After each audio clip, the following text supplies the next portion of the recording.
AJ Hinch today with a contract extension. And he's the manager of the first-place Houston Astros, 2.5 games ahead of Oakland as we start play in the American League West. AJ extended through the 2022 season as the Astros take on a new team in this homestand, a 10-game homestand. Today, the first of 4 with the Los Angeles Angels. The Astros taking 2 out of 3 from Oakland. Hi, everybody. Welcome. Todd Callis alongside Jeff Blum. Glad to have you back, Blummer. It seems like the offense is back lately. It's good to be back, and I'm glad you gave me some entertainment at home because it was a lot of fun to watch these guys rake that baseball all around this field. One of the guys who has really been a key contributor is a guy who wasn't even on the team on opening day, and that is Tyler White in our Shiner Light Spotlight. Yeah, Tyler White's done a good job, and sometimes you get an opportunity from injury or you just swing your way on. And it's actually been both things that have actually given Tyler White the opportunity to stay in this lineup. He came up because of injury, worked himself in the lineup, got sent back down, comes back, but he has been absolutely lighting it up. And that's what you want to see. You want to see these guys make adjustments. Tony Kemp is another guy that comes to mind, much like Tyler White. But since the All-Star break, he has been the great white shark. And he might have even earned the moniker The Meg for the biggest white shark in the sea because he's been raking. We'll have more on that celebration as the night goes on, but Tyler White has been joined by Marwin Gonzalez as 2 of the best in the lineup this month. Outstanding numbers, much like the month of June that we saw Evan Gattis and Alex Bregman go off with 30 RBIs apiece. These guys might be competing for that Player of the Month number, but it's great to see Marwin Gonzalez. We know about the 90 RBIs last year, but it's great to see him heating up down the stretch when it really counts. Astros swept the Angels last time they saw this team. They are hoping to get off to a good start in this series. First of 4 between Houston and LA coming up.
And by Volkswagen.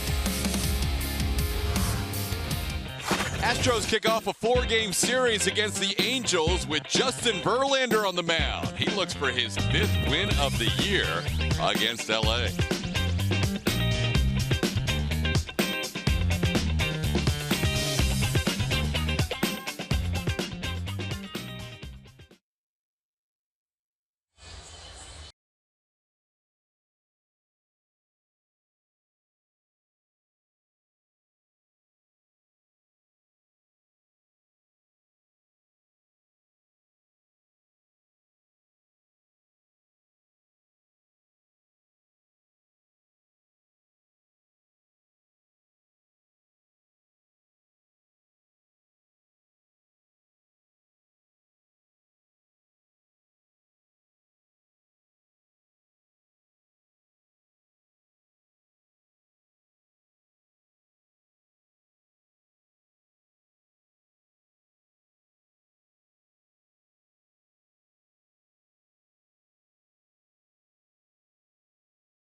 First of 4 between these two teams. And before the game, a big day here at Minute Maid Park. Welcome back to the stadium as Blummer, our buddy, and we're fortunate to work with him and call him a friend, AJ Hinch, gets extended through 2022. It's a big deal. I think it's great for the Astros to extend him. Things have changed, but I think AJ is one of those more dynamic guys that works well in that clubhouse. And I just enjoy the fact that we get to hang out with him, hopefully for a couple more years. Yeah, the combination of how he works with us, the media, how he works with his players in the clubhouse, and really overall, he's got all the facets of a manager covered, so it's going to be great to work with him for the next 4. Absolutely. Kind of an interesting sight to see him talking to Mike Scioscia, where everything's swirling around him is he coming back? But A.J. Hinch is the man for the Houston Astros, and deservedly so. You get that World Series title, give him the extension. Tonight is a special broadcast. We're going to welcome in Preston Wilson. We're going to have 3 men in the booth in terms of, actually a 3-man rotating analyst crew. We have Blummer in the booth, Preston out in the outfield. Welcome, P-Dub. You're going to be focusing on the outfielders tonight, right? Yeah, I'm going to be checking out how they move, how they're setting up for plays, what kind of angles they're taking, and maybe even do a little base running here since I got a good angle from second to third. Talk about the routes guys take on the base paths as well. You got experience as a player. You played on several teams with a couple of different managers. A.J. Hinch getting that extension. What is the difference you've seen between your managers and what you're seeing from A.J. Hinch doing with these Astros? It's a little bit different age now because it's so much more analytics driven, and they have to take that into account. I played for Tony La Russa, I played for Jim Leland. Those guys were kind of feel guys. They kind of went against the grain at times. But, you know, A.J., the one thing that I think he does better than anything is he communicates. He gets these guys to understand, you know, what he's trying to relay. He gets the most out of all of them, and he understands how to push the buttons. He knows the guys that he's got to nudge a little bit and the guys that he's got to back off of. He's very good as far as managing the personalities. All right, Preston, we'll check in with you throughout the course of the game. Preston will be in the outfield. Mike Stanton in the camera well next to the Astros dugout. He'll be focusing on pitching. And then, of course, Blummer up here in the broadcast booth with the whole game. Cole Calhoun will lead things off for the Angels, followed by David Fletcher. Mike Trout is in center field. Trout just came on off the DL the last time the Astros faced him. And now Justin Upton comes off the DL today.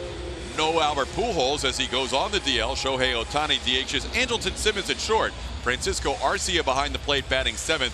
Taylor Ward at 3rd, and Caleb Cowart is at first base. Justin Verlander will be making his last start here in the month of August, probably to his delight, because it has not been good for him on the season. Overall, numbers are fantastic. He is cranking up the innings, getting closer to that 200 mark, and also just behind Garrett Cole with those 229 strikeouts. But in the month of August, 3-2 with the 5.33. He'd like to finish strong and get things going in September, where he's been very good in his career. Starting defense behind Justin Verlander, presented by Xfinity for the Astros. Marwin Gonzalez is in left field, George is in center, and Josh Reddick is in right. Carlos Correa and Alex Bregman on the left side, Jose Altuve and Yuli Gurriel on the right side, and Martin Maldonado, the former Angel, who now will face his former team for the 2nd consecutive series out of the last 3. And he and Cole Calhoun have some friendly words before this one starts. The Astros taking 2 out of 3 from the A's. The A's are at home tonight, and they'll start a series against the Seattle Mariners at the same time as the Astros starting a 4-game series with the Angels. Verlander against the Angels. They are a team that has not had much success against Justin through the years, as Cole Calhoun fouls one back.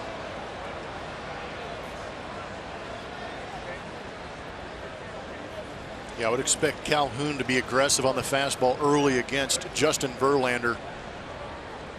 Not very good numbers against him in his career. 19 strikeouts in that 3 for 34 career mark, and now Verlander ahead 0-2. Verlander heavy on the fastball. He'll be around the zone. The Angels coming out swinging tonight. Angels have struggled lately. They did win a game against Colorado on Tuesday night and an off day yesterday that they spent here in Houston. They have lost 9 out of 11 overall going back to their last road trip. Calhoun sends one high in the air, and this one is way up there here at Minute Maid Park and drifting towards the crowd.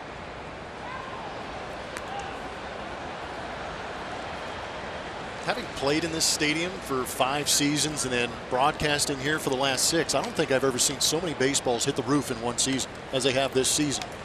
2 have been stuck up there. Yeah, it's crazy.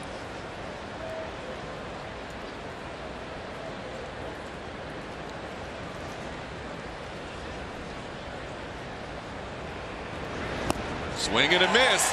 Verlander versus Calhoun, and the results continue. That's 20 strikeouts for JV and 35 at bats against Calhoun. We got a pitching performance for you, and it's powered by Kubota.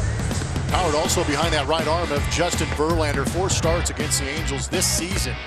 That is a 4-0 record, a 1.61 ERA, and believe it or not, that batting average under 200 against him. He is comfortable in Anaheim. He is comfortable on this mound against this team, and he has a great execution against these. Poor Martin Maldonado. I saw that coming. But he is a good matchup for this ball club. Right-handed hitters don't do very well against that fastball. David Fletcher, the batter, takes a strike. Verlander has a chance to pitch against the Angels 6 times this year. The Angels will be back here as the final team against the Astros here at Minute Maid Park this season. That ball is lined to Alex Bregman, who makes the play for out number 2. We've already checked in with Preston Wilson in the outfield. Mike Stanton alongside the Astros dugout in the camera well. Mike, what are you looking for tonight? Verlander facing the same team back-to-back starts. Well, I don't think he's going to change anything. He's still going to establish the fastball. He's going to come at him with the breaking ball. What you really got to pay attention to, he's given up some home runs lately because he's getting the fastball down in the zone. Needs to make sure that that fastball is elevated so those Angels hitters are swinging underneath it. Mike Trout, one of those guys that likes the ball down, and Verlander has good numbers against Trout in his career. And he starts him off with a fastball that Trout fouls away. Trout activated a little less than a week ago, last Friday. Had right wrist inflammation that put him on the DL after sliding headfirst into third base. Came back against the Astros in that series at Angel Stadium, and Verlander ahead 0-2. Justin pounding the zone early in this one.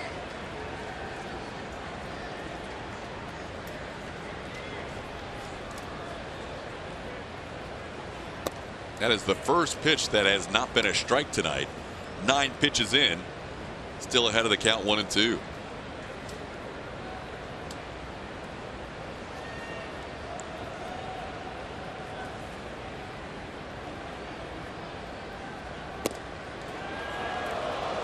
While Trout doesn't have the overall numbers against Verlander that he would like, he has not struck out nearly at that same rate that we've seen with Calhoun. He's 4 for 32 against Verlander and has 9 strikeouts.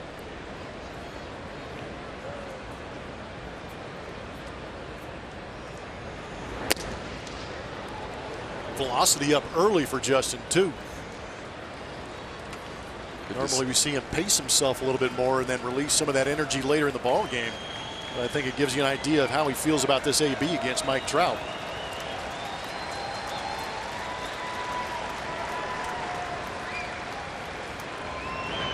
Breaking ball, and Trout lays off. It was just below the zone. Verlander started towards the dugout, but Gary Cederstrom calls it a ball.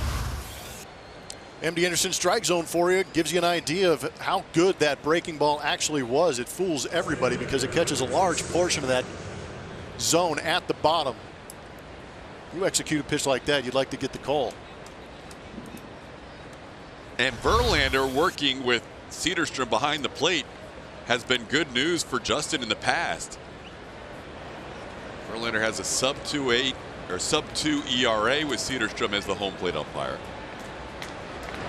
And his strikeouts to walk with Cederstrom behind the plate is 48-4. By far the best of any umpire with multiple starts in Verlander's career, but he does not get that early pitch from Gary.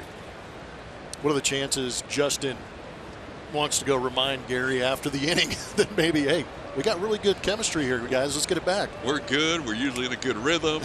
You call strikes. I walk to the dugout. That's how we like it.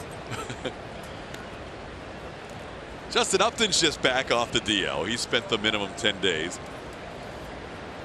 A finger laceration that put him on the DL, but he's back there in the cleanup spot. Shohei Ohtani batting in the number 5 spot as the DH.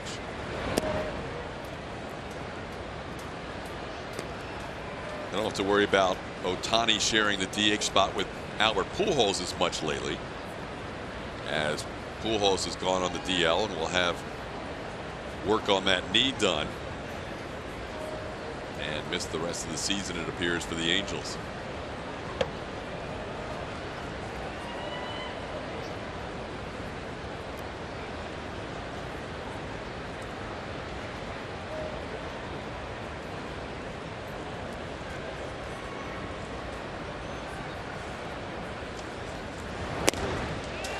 .96-mile-an-hour fastball, and up and down to the count, 1-2. Fastball looks lively. Before going on the DL, Upton was rolling along. 386, 5 home runs his last 11 games with 13 runs batted in, but never easy to come right off the DL facing Justin Verlander, and he strikes out on 97. A couple of strikeouts in the inning for Verlander, a walk and a man left on base.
West Airlines. George Springer, Alex Bregman, Jose Altuve at the top. Carlos Correa, yesterday's hero Tyler White bats 5th.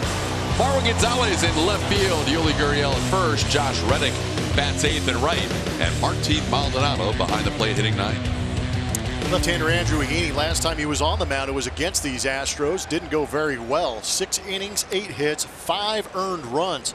4 of those on one swing off the bat of Marwin Gonzalez. Oh, Heaney facing George Springer here in the bottom half of the first inning. And Springer takes a called strike. George had a really good series against the A's, 4 for 10, and also drew 4 walks coming back to the lineup after missing 8 days in between starts. First time he's played against a team other than the A's in a while, as he missed the series in Anaheim, missed the series in Seattle. Did get a pinch hit appearance against the Angels, but did not start any of those games. So he did not face Andrew Heaney last time out.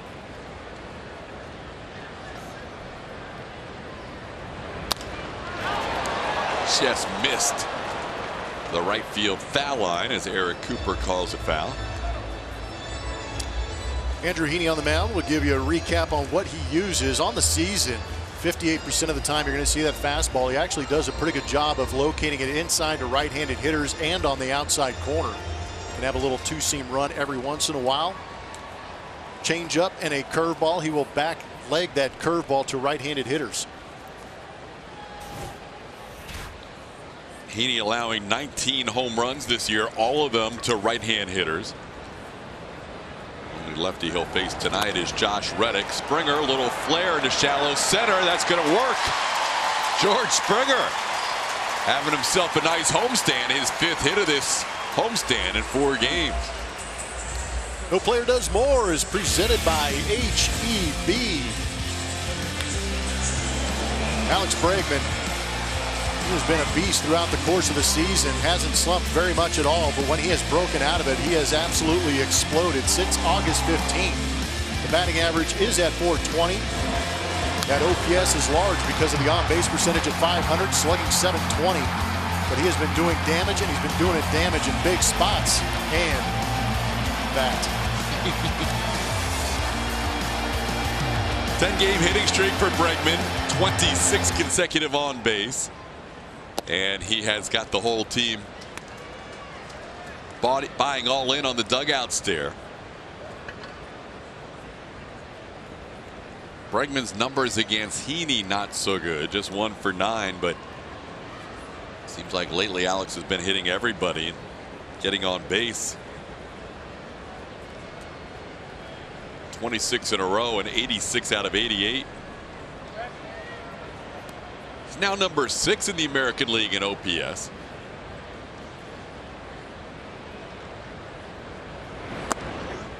And he takes a called strike. Good pitch from Heaney down. StatCast AI, powered by AWS, gives you an idea that Alex Bregman is very pull happy. He has talked about how he gets a little bit more on top of the dish, creating that outside corner, more of a middle pitch. But he has said in the past in several interviews that he is looking to do damage on that pull side. That means elevate and pull.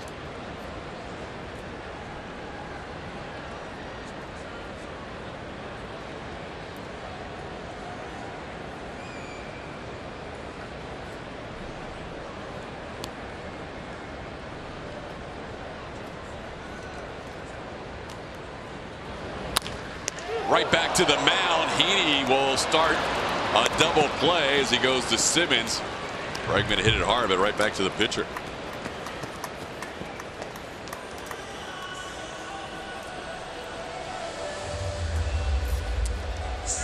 I don't think either of us imagined that we would say the 2 words double play as much as we have this season. But if Heaney's not standing there, that might have a chance to sneak up the middle, but a nice play by Andrew Heaney. Yeah, the Astros will definitely, barring something unusual, set their franchise record for most double plays in 1 year. That was number 131 on the season. Oakland next closest in the AL at 110. Cincinnati next closest in the NL. They're also 110. Altuve chops one past third, and wow, nobody could find the baseball. Altuve's thinking about going to second. Simmons throw out at second base. Simmons tracked it down in shallow left after the ball ricocheted off Taylor Ward and then off Simmons. Called out by Ramon de Jesus at second. While AJ's deciding whether or not to review it, we'll take another look ourselves. Tell you what, you talk about seeing eye singles, it's pretty tough to ricochet off 2 infielders and maybe turn it into a double. But good hustle out of the box by Jose Altuve. And on our Mattress Firm Supermo, you get an idea if he got in there safely or not. Oh, He's yeah. safe. Great hustle double. Give him 2 bags on a ball that hit the gloves of both sides of the left side of the infield, or both guys on the left side of the infield, and Trout is having a word with Altuve. Those guys have such a great relationship. Well, Jose Altuve leads the league in hustle. He might also lead the league in friendships.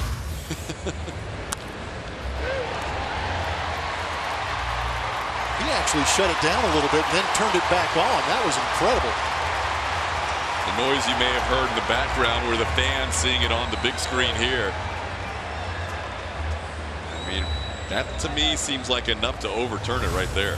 I agree. Hopefully it's a quick one up in New York. Should be Altuve on second with 2 outs and Carlos Correa batting after a hustle double.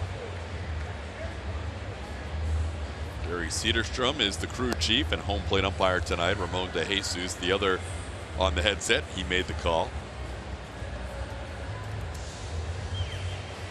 Maybe they want to make real sure that they make the right call.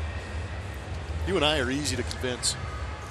I thought this would be quick, so I'm a little bit more concerned the longer this takes.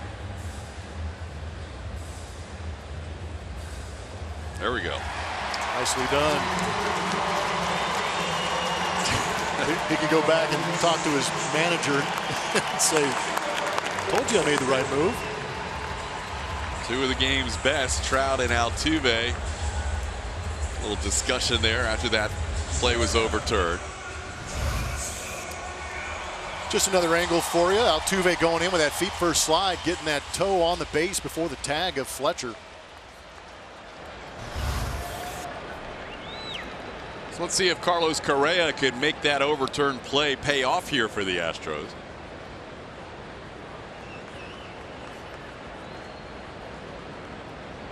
Correa playing in his 18th game since coming back from the DL.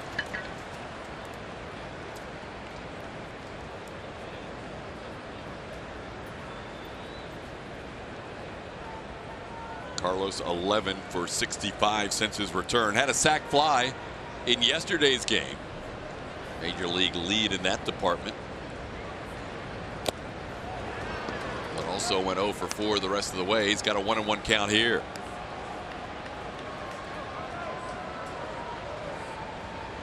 Heaney, first 4 times he faced the Astros, pitched very well, but as Blummer mentioned last time out, it did not go as well. Had a 1.08 ERA in his first 4 starts against Houston. And he catches the outside corner. Correa down to the count 1-2. That's that two-seamer on the outside corner. Nicely located.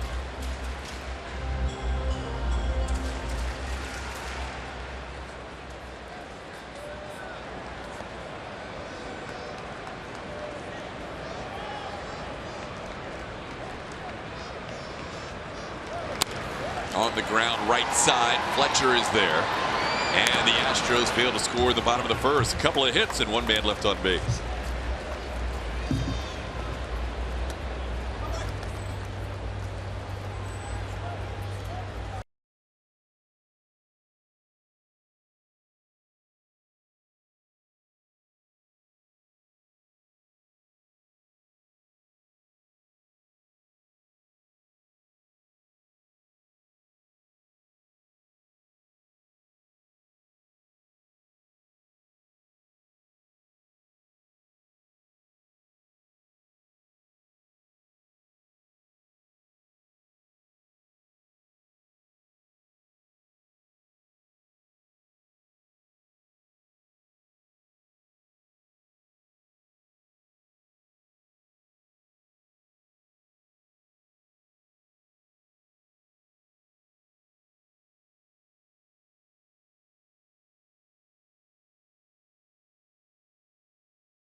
Got a couple of good pitchers on the Astros right now, racking up a lot of strikeouts. And it's Justin Verlander that is the common theme in this. He matched up with Max Scherzer in 2012 with the Detroit Tigers to lead the American League in strikeouts as far as a duo. That is the last time that has happened in the American League. And this year it is Justin Verlander and Garrett Cole. They keep going back and forth. Verlander and Cole, it seems, with every start taking over the lead. As the guys trailing them in 3rd and 4th are both on the DL. There is the updated number with Verlander 231 with a couple of strikeouts in the first inning. Cole picked up 8 strikeouts in his last outing to take over the lead. Breaking ball into Shohei Ohtani. It's 1-1. Ohtani did some damage against Verlander out in Anaheim with a double and a home run in that start on Saturday. on changeups. Would go out on a limb and say you might not see a changeup thrown to Ohtani. Then he throws one right there, or is that the slider? A little bit of a slider. Little wrinkle in it, yeah. Yeah, the only 2 changeups Verlander threw the whole game. Ohtani ended up 2 for 2 on those pitches. The home run went out to center field. The double was just a one-hand swing that ended up down the right field line.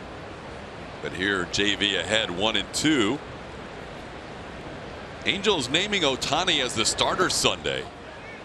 Mike Scioscia telling the media that before the game. So based on what we have seen the Angels and their handling of Ohtani in the past, he won't play Saturday, the day before he pitches. So we'll see him tonight and maybe tomorrow. And then a day off Saturday, and he'll be the starting pitcher for the Angels on Sunday. Sunday Night Baseball here at Minute Maid Park. On the ground, Altuve down to the ground. Nice backhand play. Ohtani with some speed is thrown out for the first out of the second. Some of the splits on Justin Verlander: 15 at home, 13 on the road. Very good numbers on the road. And that win-loss record might give you a little bit of an indication of the offensive support that he is getting, even though here at home he's given up 18 home runs and 27 on the season. Yeah, 10 in his last 4 at home as we welcome in Mike Stanton again. What are your thoughts on Verlander and the home runs he's allowed here at Minute Maid Park? Well, I think there's a couple things here. One, as of late, his fastball at times has had a tendency to tail. And the problem with that, it's not the tail that's the problem. It's that if it's tailing, it's not riding. And I think that ball's falling into the bat a little bit. But, he's been pretty public about saying he really doesn't like pitching here all that much. And mostly because of the Crawford boxes. But on the road, Blum, that's a great point. He gets better run support. Everyone gets better run support for the Astros when they're playing on the road, just because they swing the bat better on the road for some reason. I got a question for you, Mike. What is the mentality of a Justin Verlander? We know his stuff is good, but why is he so aggressive in the zone with all of his pitches in every count? It's really kind of an old school mentality, which is I'm going to establish. He throws hard. He's got a good fastball. He knows it, and he's going to go out there and show it. And the reason I say it's an old school mentality, because a lot of the pitchers nowadays, you see fastball usage going below 50%. Justin Verlander and Garrett Cole both. They're both guys that have a tendency. They're going to establish that fastball. They're going to throw it 60, 63, 65% of the time. And if you're going to get them, you're going to have to get them with the fastball.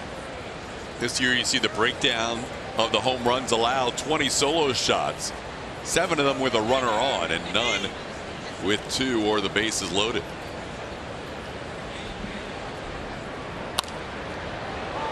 And establishing that fastball early has been something we've seen a lot of from Justin, as he makes his 34th start with the Astros. And he has really been tough on these Angels since wearing an Astros uniform, going back to 2 starts last year. 8 innings of 1-hit shutout baseball, 7 innings of 1-hit shutout baseball in his 2 starts in September. And this year, 4-0 with a 1.61. That one misses inside, and it's 3-2 to Andrelton Simmons.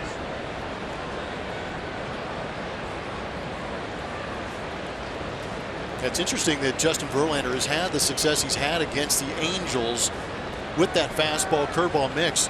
He throws a ton of fastballs. The Angels actually hit 94 plus relatively well as a ball club. So it gives you a little more credit to Justin Verlander and how effective he can be with that elevated fastball when it is riding. There's a pop-up. Martin Maldonado loses the mask, and he will put it away for the second out of the inning.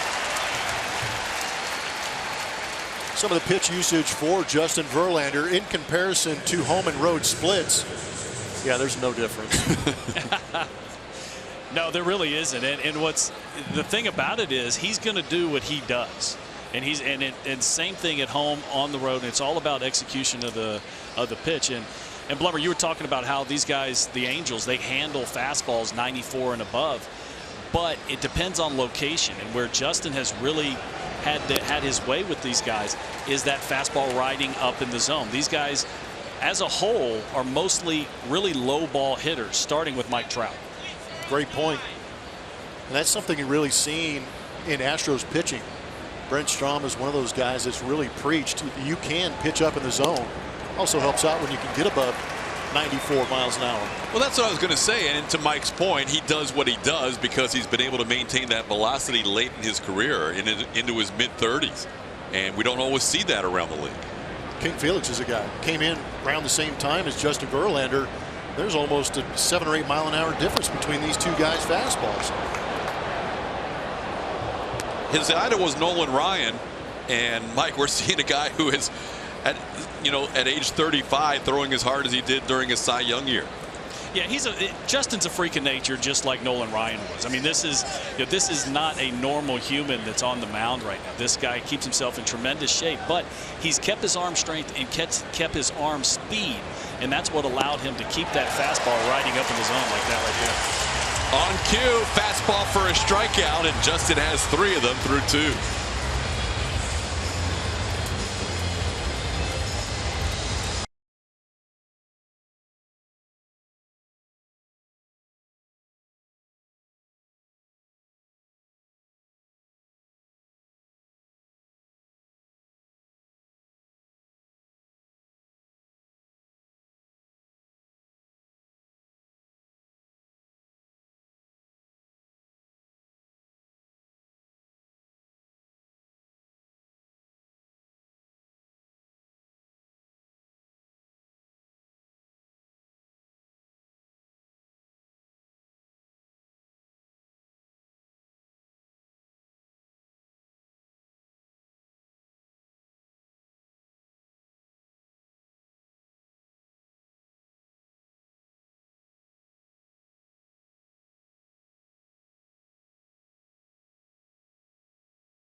The ballpark this Saturday, September 1st. Fans with a ticket to the game have access to the country-themed street festival featuring live music, Jackson Street barbecue, games, and more.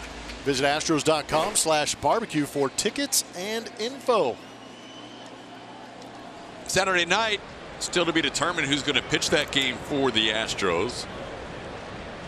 Felix Pena will get the ball for the Angels in Game 3 of that 4-game series. Here's Tyler White. It would be Tyler and then Marwin Gonzalez and Yuli Gurriel. Tyler walked it off yesterday as the Astros wrapped up that series against the A's with a victory. And White's numbers on the year are very impressive. Over 310 now. He's at 311 with 10 home runs and 25 RBIs, all coming in his last 27 games. Special broadcast tonight. Todd Kalish, Jeff Blum up in the broadcast booth. Mike Stanton down by the Astros dugout. In the outfield, Preston Wilson. We'll have Preston join us this inning to talk a little bit about outfield positioning, because it changes stadium to stadium, I would think, PW. And here at Minute Maid Park, this is about as different as it gets. A ball towards you in center field, and Mike Trout is there to put it away. Yeah, it's a unique ballpark. It's kind of configured where the left fielder, a lot of left fielders here play off the line more in the gap. They tend to pitch the gaps here. And some guys play deeper, like Mike Trout as a center fielder, plays a pretty deep center field. Some guys play shallow, but it really is, it's about your strengths. If you go back on the ball well, some guys like playing shallow, like Jim Edmonds. If you go in better, guys like Mike Trout, they're going to play deeper.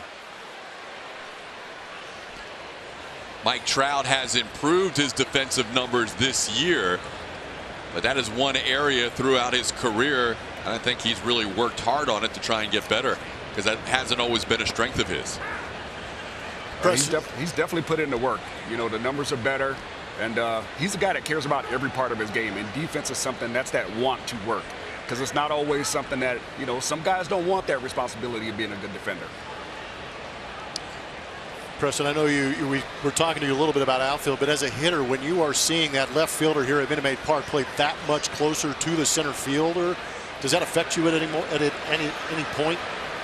I mean, we've seen a few hits that would be gappers in other ballparks that get caught in the stadium because guys play off that corner. We've seen balls where the left fielder's diving in the gap and catching balls that I've been thinking right off the bat, if it's a different ballpark, it's an absolute double. But because the way they play it here, they're going to make sure that they force you. They're figuring if you hit it to left, it's going to go out if it's in the air. So they're trying to cut off those extra base hits in the gaps. I really feel that that's the biggest issue, is because so many more doubles are hit on the road for the Houston Astros, and here at Minute Maid Park is because those gaps, like Preston is saying, are pinched. And with so many right-handed hitters in this ballpark, opposing defenses move that left fielder into left center field, basically. Yeah, we saw a ball a couple games ago where Josh Reddick was closer to a ball in center field than Springer was. And it landed pretty much near where I am. Yeah, Nick Martini hit one pretty much bounced over the wall right near where you are in almost straightaway center field, slightly skewed towards the Astros bullpen. But you're right, that was a ball that Reddick came closer to than Springer just based on the positioning.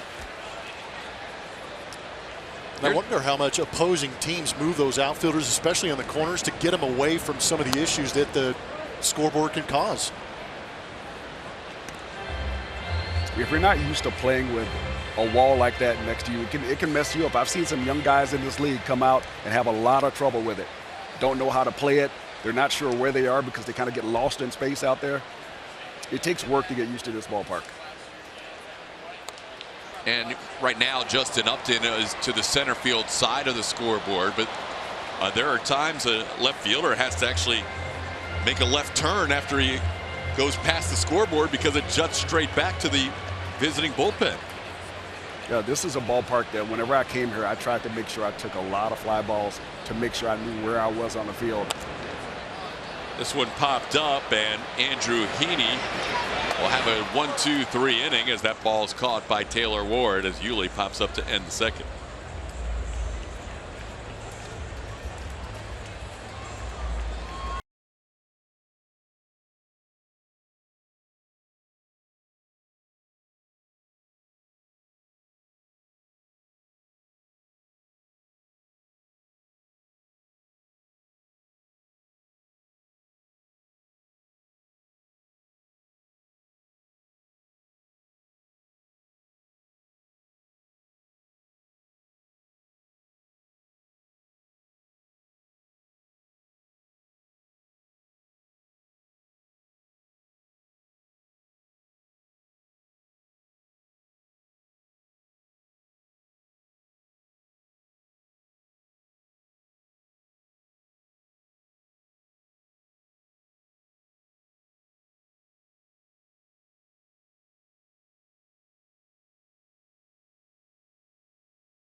Who is the Astros' most improved role player so far in 2018?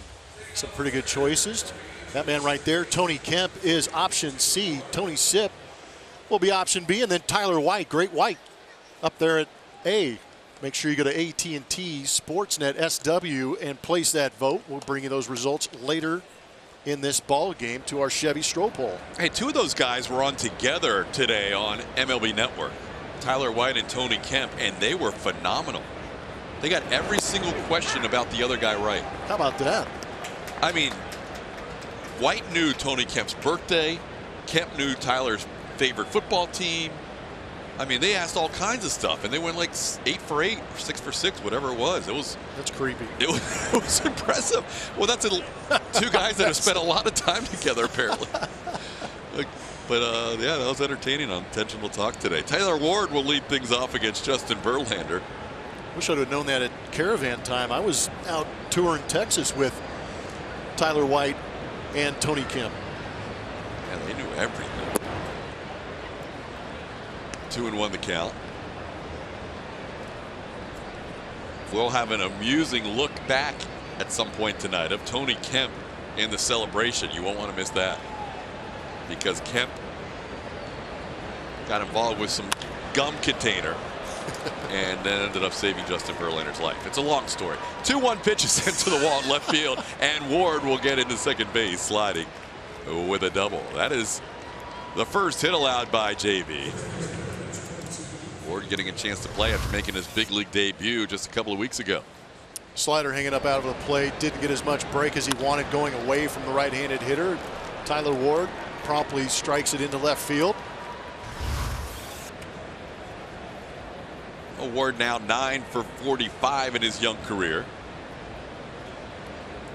And that'll bring up Caleb Cowart. Cowart this year, 64 games at the AAA level. Has a few more at-bats than Ward. He was called up at the end of July. Ward was called up in mid-August. Justin starts him off with a strike.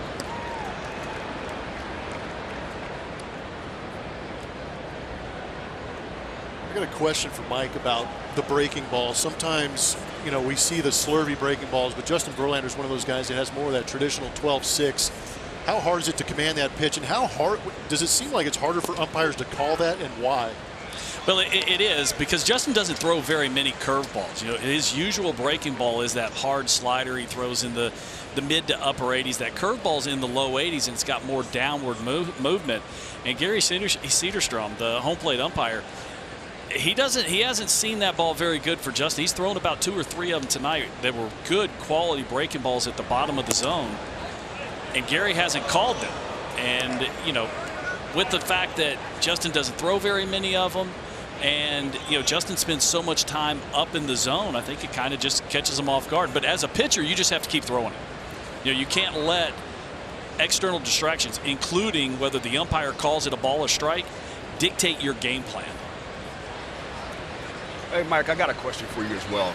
We mentioned at the top of the broadcast that Gary Cederstrom's behind the plate, and Verlander has pitched some good games when he's behind the plate. Were there some umpires that you made sure you understood their strike zone and you pitched differently whenever they were behind the plate? Most definitely. And not as much nowadays as, you know, Preston, when you and I in the mid-late 90s, you know, umpires, when you still had 2 different set of umpires, American League, National League, you know, you'd love to have guys that had those wide strike zones, east and west. You know, now you're starting to see guys call more high strikes, and so you kind of have to change your game plan when you're a pitcher. But yeah, there's definitely umpires you like to throw to more than others.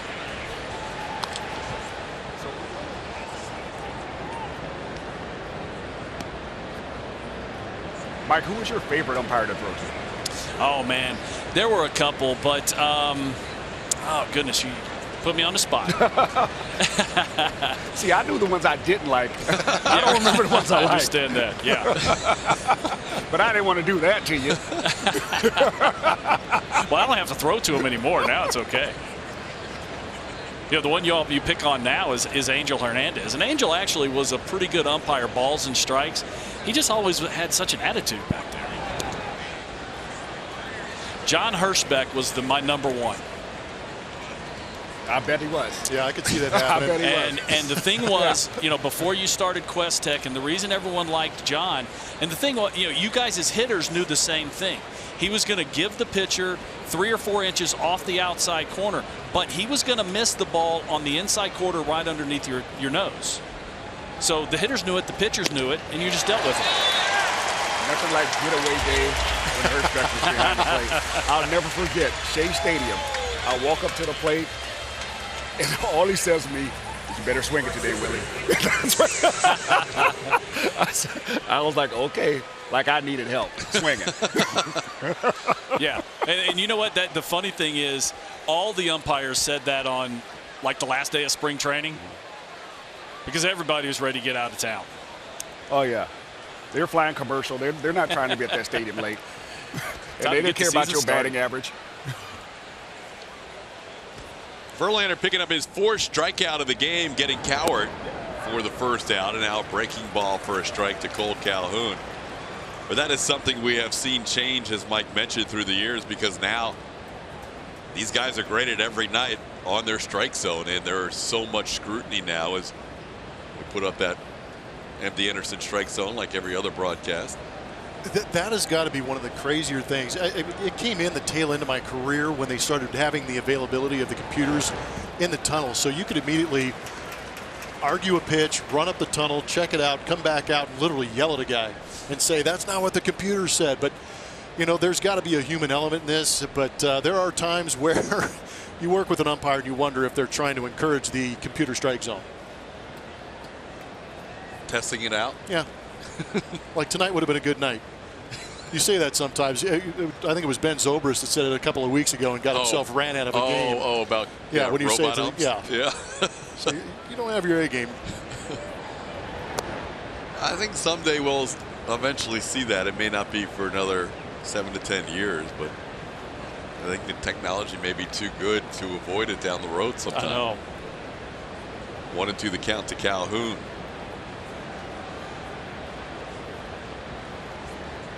Calhoun struck out his first time up.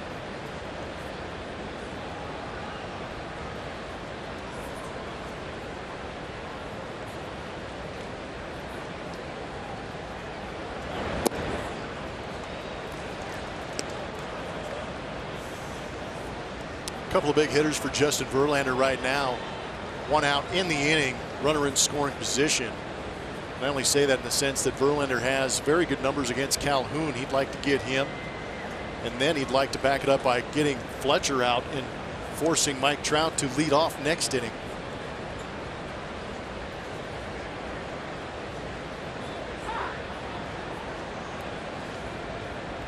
Mentioned Verlander chasing Garrett Cole in the strikeout race for the top spot in the American League. They're also, as a duo, moving up the charts on the all-time Astros list for strikeouts by tandem pitchers in one season. Maldonado and Verlander will get together to make sure they are on the same page with a runner on second base here and a 2-2 count on Cole Calhoun. Always a little bit of concern when you do get a base runner on second base as far as relaying signs from the runner at second base to the hitter at home plate.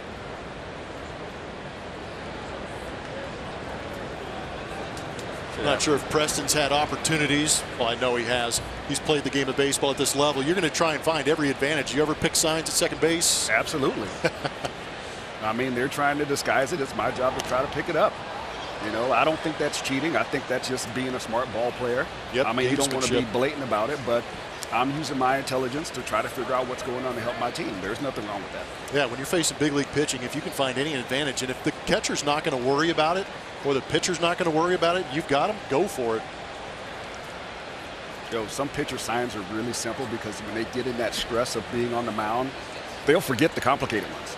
Yep. So they got to go to the simple signs, and those are the guys that you get.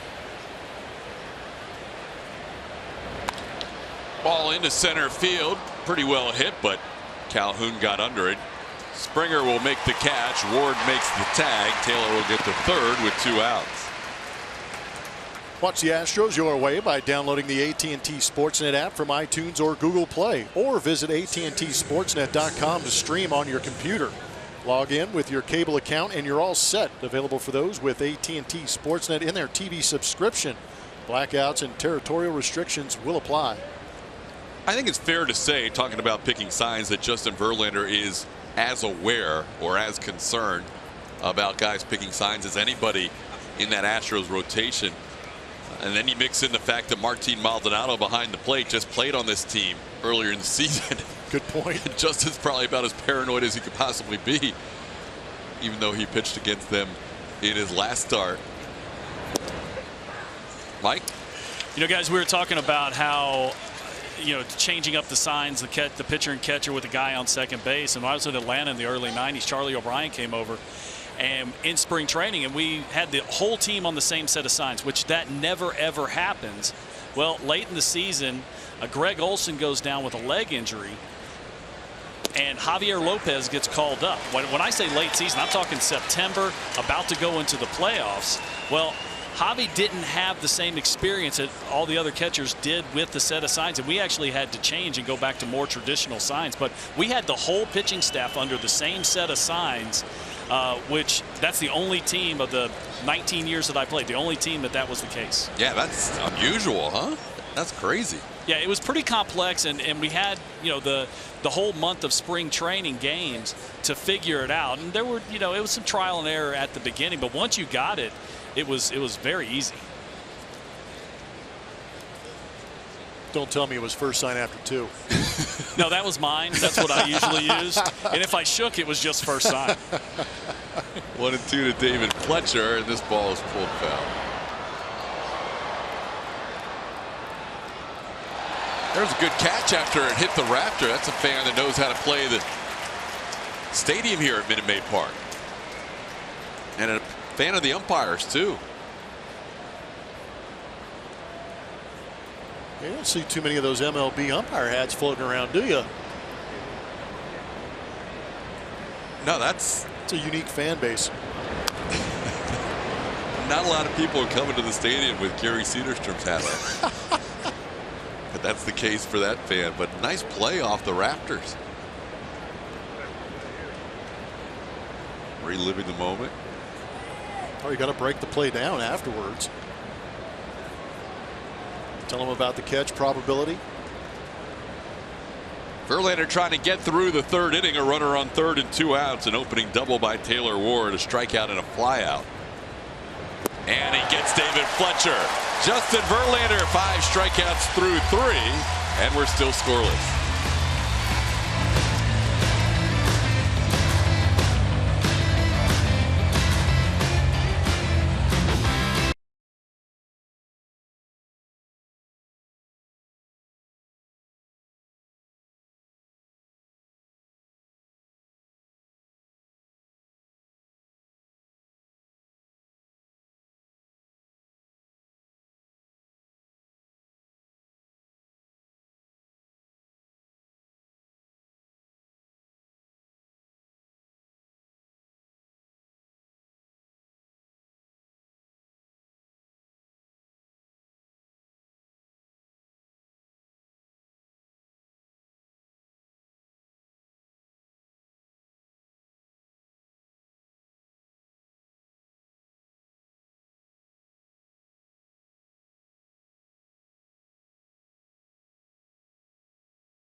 Games out of 25 at home. The Angels will be here for 4 Friday, Saturday, Sunday, in addition to tonight. And then when they're back in town at the end of that road ahead, it'll be the last 3 games of the season for the Astros here at Minute Maid Park. In between a trip to Boston and Detroit, the Twins and the Diamondbacks and the Mariners will all be in town. Angels are the only team in the month of August the Astros played with a losing record. It was not an easy month on the schedule for the Astros. And the Angels just fell below 500 prior to facing the Astros last time out in California, and they lost all 3 to Houston in that series. Andrew Heaney in his 3rd inning of work allowed a couple of hits in the first and then a 1-2-3 second. Josh Reddick had his 7-game hitting streak snapped yesterday. Trying to start a new one, but Simmons is there, and he's as good as they get at short. Makes that play easily for out number 1.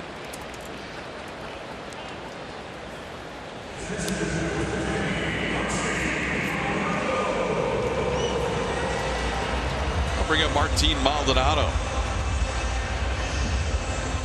Martin was in the midst of a big slump when he was moved from the Angels to the Astros, and that continued for the first week or so with Houston, but that has now turned around. He's hitting .300 his last 11 games.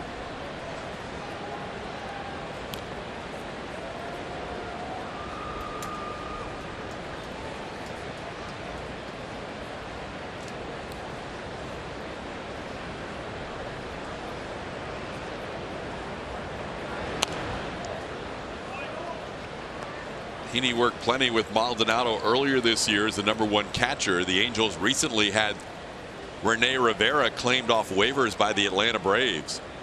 So they're going to 2 young catchers right now, although Francisco Arce is not young in terms of his age, but young in terms of major league experience.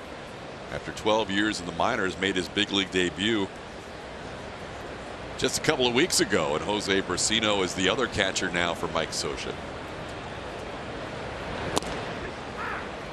Maldonado being traded freed up the spot for Arcia to make his major league debut, and the former catcher Scioscia getting a chance to look at some guys without a lot of experience at this level.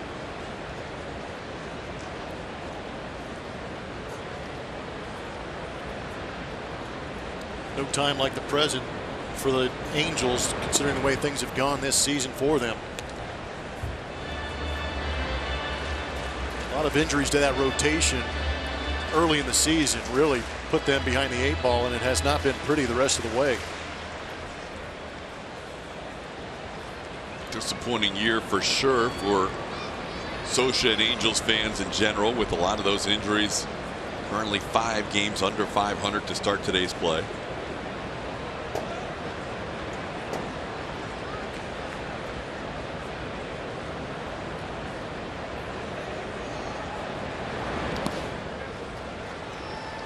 Maldonado takes one in the dirt. It's 2-2.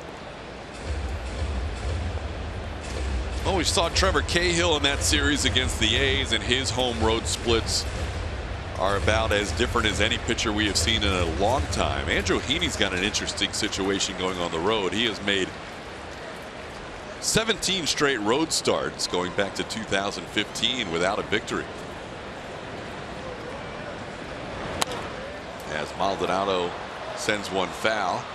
0-5 this year in 12 road starts with a 5.37.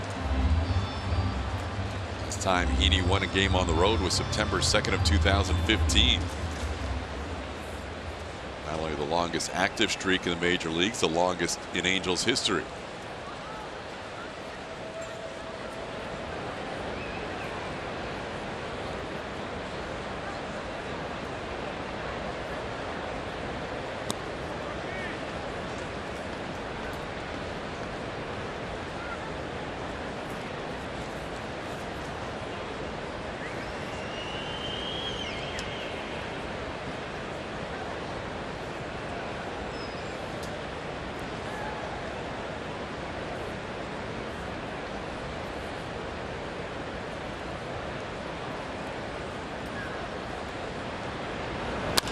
That ball's hit hard past the diving first baseman Cowart into right field. Maldonado with a line single into right.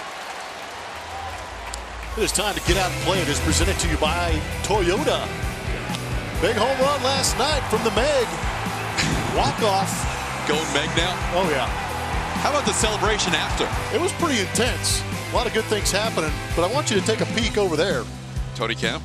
Yeah, keep an eye on him. Throws the tray up in the air. And then, oh no, panic ensues. Justin Verlander's right there. He just Dikembe Mutombo'd his own shot. Nobody else was paying any attention. He was having his own celebration. He had his own celebration and his own moment of panic. What's great, as soon as it went in the air, you could see his arms go out wide like, no. And then he had to go up and get it. Tomorrow starter. 201 wins in his career, future spot in Cooperstown, and he might have been knocked out of his start thanks to my celebration. That was all going through Tony's head in the matter of a split second. But well done by him to save the day after almost creating an issue. It'd be really clever if somebody was able to get the silhouette of that, kind of looking like that Jordan logo, where he's going up and swatting the gum basket out of the way.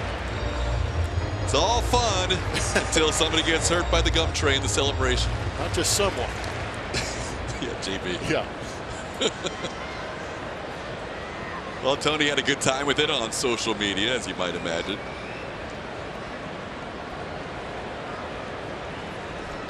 Springer down to the count 0-2.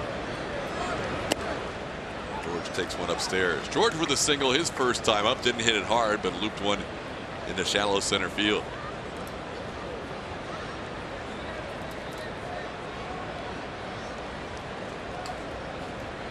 Springer now 4 for 10 in his career against Heaney.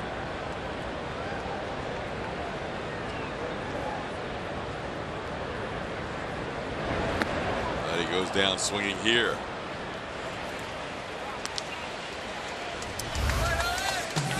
Here's the celebration. Watch Kemp. Boom.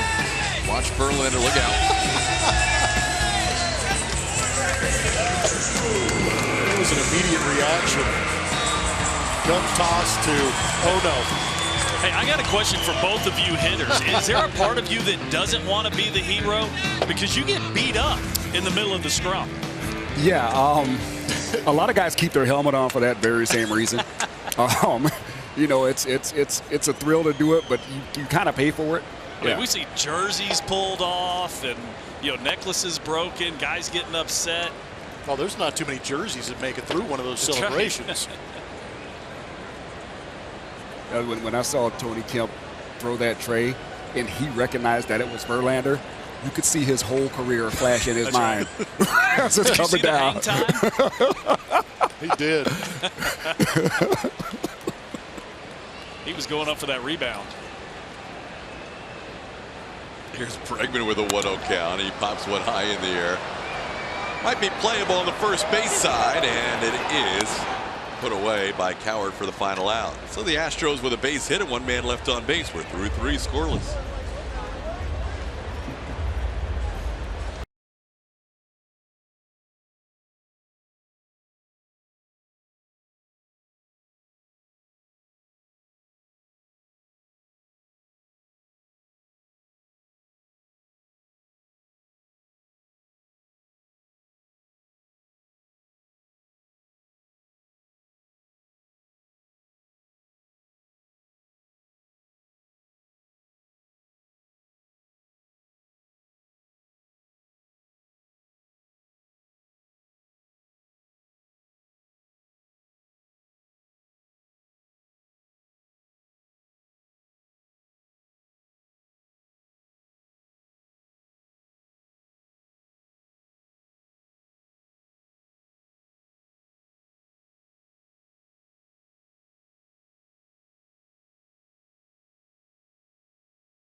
Knows pretty well, and he's had good mix.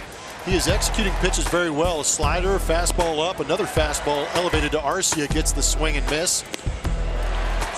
Fastball elevated. We're seeing very good velocity from Justin Verlander. The curveball getting to the bottom of the zone. Might have had a strikeout earlier if Gary Cederstrom was on his game, but I want to ask Mike Stanton, are you seeing that late life that you want to see out of Justin Verlander's fastball? Oh, there's no doubt. You see the swing and misses with the fastball up in the zone, and that's the key. What has been happening on occasion is he's gotten on the side of the ball. And when he was in Detroit, this happened quite often. You'd see that actual two-seam fastball run a little bit. And if it's running, which means east and west, that means it's not riding up north. And right now you're seeing that life at the top of the zone that has made him so successful since he's been an Astro. Been fun to watch. He attacks, he challenges hitters. He's on top of Mike Trout here, 0-2 after a fastball and a breaking ball. Verlander not only matched Garrett Cole with 234 strikeouts with that last one to end the third, he also, combined with Cole, became the third highest total of strikeouts for a duo in Astros history. Only the Ryan-Scott combo, Nolan Ryan and Mike Scott in 86 and 87, better than the two this year, as Verlander adds another. He's now the American League leader in strikeouts, picking up number 235 as he freezes Mike Trout. Locked him up with a slider on the outside corner, maybe a little bit off the edge. But a beautiful pitch against a tough hitter. They're even now. Trout walked on a strike his first time. I'm glad you said that. I was trying to figure out how to say it, but you just said kind of evens out a little bit. Well, Verlander now with 235 strikeouts. So those two, Cole and Verlander, now third all time in strikeouts by two different pitchers in Astros franchise history, passing a couple of guys whose numbers are retired here. Larry Dierker, number 49, and Don Wilson, number 40, back in 1969.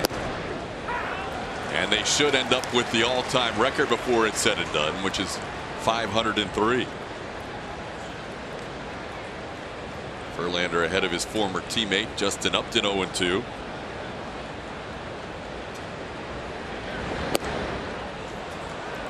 These two were linked a little bit in terms of trade deadline deals. Verlander said that did have an impact on him when he saw Upton was moved to the Angels prior to his decision to come here to Houston when he was acquired in late August.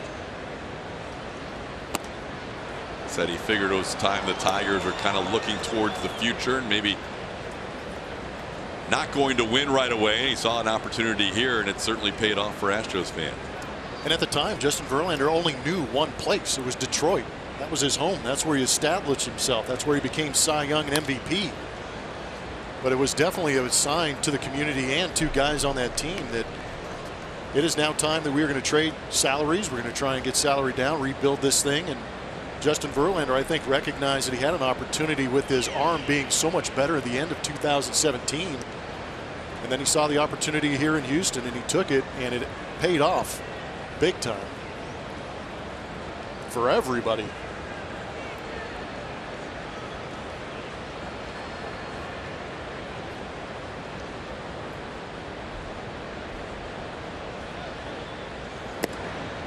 Now the count's 3-2. 6 strikeouts, a walk, a double so far in 3 1/3 innings. Verlander facing the Angels for the 5th time this year, trying to match 5 other pitchers who have beaten the Angels 5 times in one season. He gets Upton there. Strikeout number 7 for JV, and 2 outs in the 4th. Check out all the September events and promotions at the ballpark. The calendar includes Dog Day this Sunday, and Alex Bregman walk-off win bobblehead this Saturday, and Hispanic Heritage Weekend. Visit astros.com/promotions for tickets and a full list of events.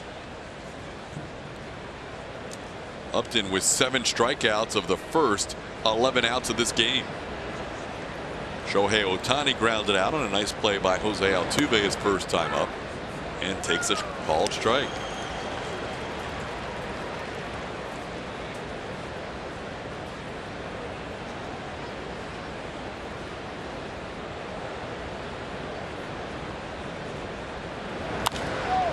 Ohtani sends one the other way, headed towards the crowd and out of play. Verlander pounding the strike zone this inning.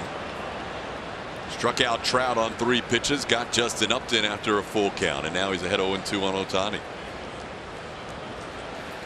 Wanted to ask Preston, Marwin Gonzalez is a utility guy, plays all over the infield, but I've seen him play a very good left field here in Minute Maid. I wanted to know what Preston thought about him out there in left. I think he's a great defender. I mean, he's a guy that plays so many positions, and he's not just okay at all of them. Like, he's great in a lot of those positions. So when you have a guy like him playing out there to be able to make those transitions from one corner to the other, played center, all the infield positions, it's pretty impressive because it takes a lot of discipline to remember what your reads are. Verlander strikes out the side, getting Trout, Upton, and Ohtani. Quite an inning.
As they take on the Twins and recognize first responders.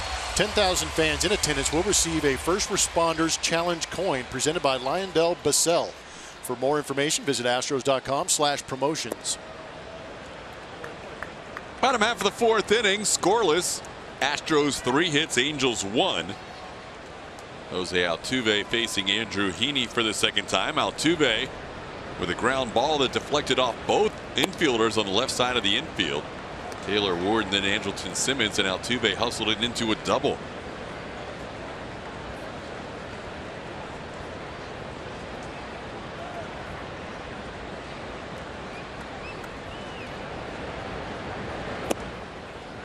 What surprised you more about last night? A 1% hit probability finishing off the game, or Jose Altuve striking out 4 times in one game? Altuve. By far. Especially 4 in a row. That was incredible. And spots where you usually expect him to make contact. Yeah, that was surprising to say the least. The guy that's only struck out 3 times, a half dozen times or so in his career, to strike out 4 times and all in succession. And you do want to give some credit to the pitchers of the Oakland A's, but at the same time, Jose Altuve is one of those guys that makes those mid-AB adjustments or in-game adjustments to be able to get the barrel to the ball, because we've seen him do it so frequently on good pitches and bad pitches. And that's why it's so nice to see what the Astros have done here since Altuve's come back at 7-1 upon his return from the DL, because at times we've seen him look like his old self, and at times we saw him like yesterday where it didn't look like him at all. Carlos Correa, the same thing, hasn't been. Still waiting to see Carlos bounce back. So other guys like the guy you just saw, Tyler White, getting the job done for the Astros. And they were 8-13 with Altuve out of the lineup, and a chance to improve to 8-1 with him back if they win tonight.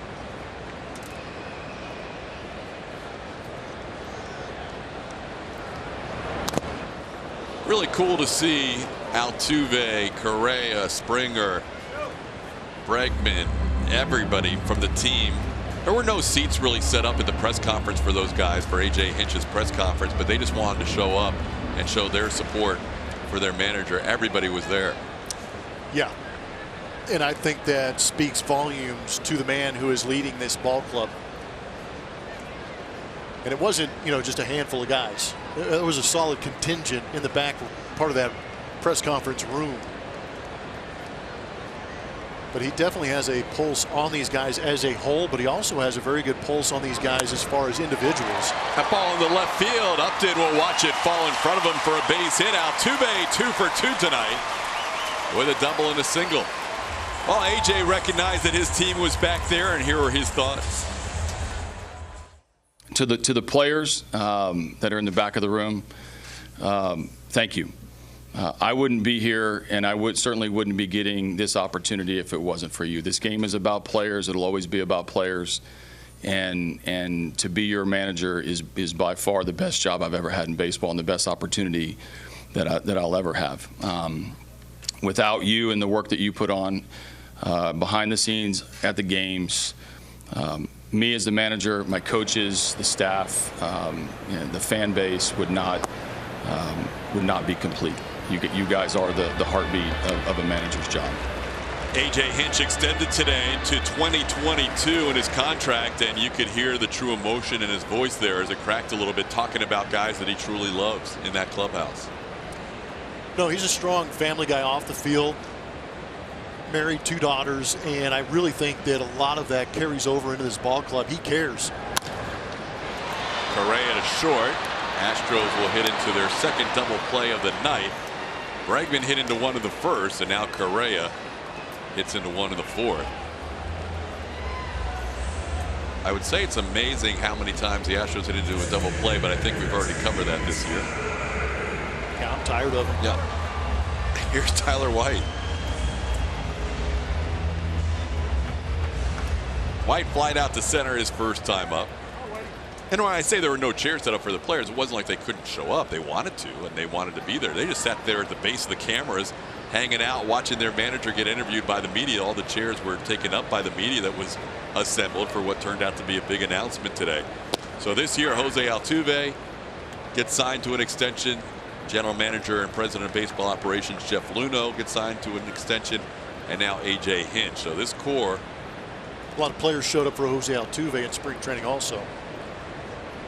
AJ was a little more comfortable with his press conference today than Altuve was that day. And there's a base hit. Tyler White, single into left field. Oh, just like in the first inning when the Astros hit into a double play, they follow that up with a base hit. Some of the numbers on Tyler White, doing an incredible job in those last 135 plate appearances coming into this game. He was hitting .311 with 10 home runs and a .639 slugging percentage. Between 2016 and 17, 135 plate appearances in there, .254, 4 home runs, and only a .452 slugging percentage. And we see a lot these guys who are prospects get called up, get sent back down, called back up, and you don't see the numbers really translate from AAA to the big leagues. But I think we're finally starting to see, especially with Tony Kemp too, is another guy.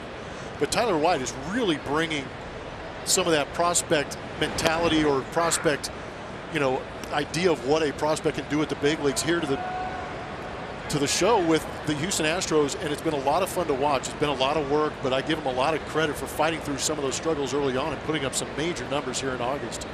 We've talked about the big difference between AAA and the big league level, especially when your AAA team is in the Pacific Coast League for offensive players. And we have seen some guys come up here and struggle at times at the big league level, but there has been opportunity for somebody to take the reins with these injuries. And Tyler White's the guy, and Tony Kemp as well, that have come through this season. And it's good to see. He puts up quality at bats. There's nothing that would tell me that he's going to all of a sudden slow down. I mean, obviously everybody has a struggle at some point, but he looks really comfortable at the plate right now. No, he's done very good. It's a unique swing path, but at the same time he makes it work. And that was one of the concerns early on for me in those first 135. Is that swing going to be able to play here? And he's made the adjustments.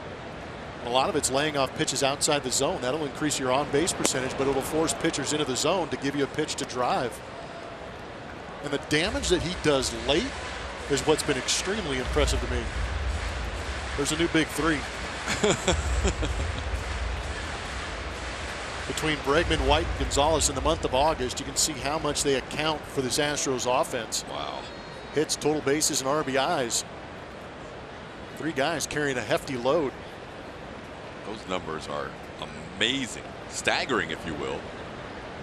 3 guys out of the offense carrying that big of the production, that big a percentage of the production in August. Marwin fouls one back. Quite a month for Marwin. 330 with 8 of his 14 home runs. One of those 8 home runs in August was a grand slam against Andrew Heaney. Heaney giving up a solo shot to Jose Altuve and a grand slam to Marwin that last start.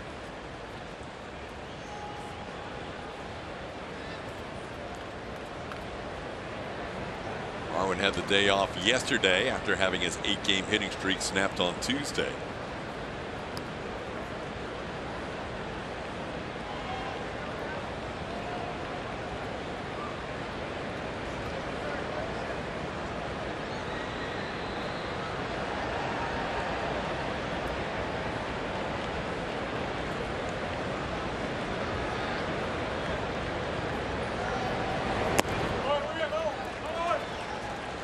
Take you back to that game in Anaheim. Last time the Astros faced Heaney was Players Weekend with those bright orange jerseys, and this ball was well struck. Yeah, it was destroyed. Big moment early in that ball game, too. Second career grand slam for Marwin. One left-handed here against the Rangers last season, and then that slam right-handed against the Angels in Anaheim. Marwin struck out his first time up. And he takes one down and in here, and the count's full. And what's interesting about watching this ball game here at Minute Maid Park, because that home run that Marwin hit was the last time that the Astros saw Andrew Heaney. We're seeing the catcher Arcia set up outside a lot. That last pitch missed inside. In that game back in Anaheim, there were a lot of fastballs where you saw the home run that the catcher Rivera was set up inside. So the adjustment for Andrew Heaney in this ball game for me has been more fastballs on that outside corner. It also might have a little bit to do with coffee boxes. Yeah, that gets in your scope as well. White on the move on this full count pitch with 2 outs, and Marwin sent it foul.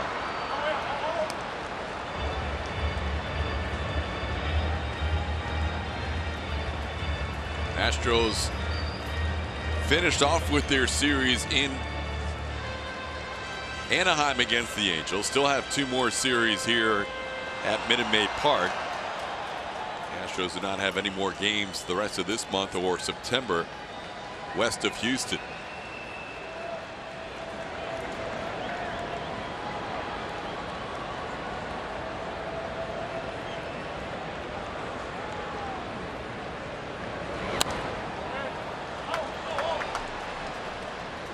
Good pitch to hit in a 3-2 count. Tyler White's getting some work in between first and second.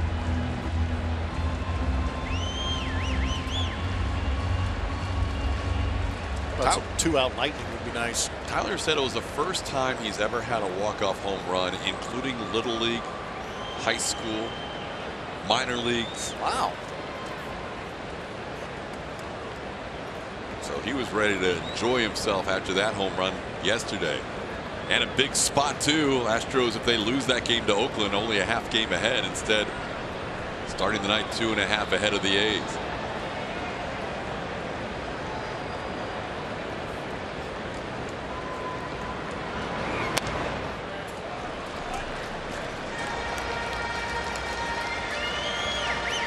Good battle going on.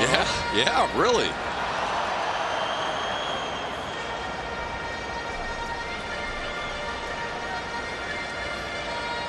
Marwin 3 for 11 against Heaney with that strikeout his first time up.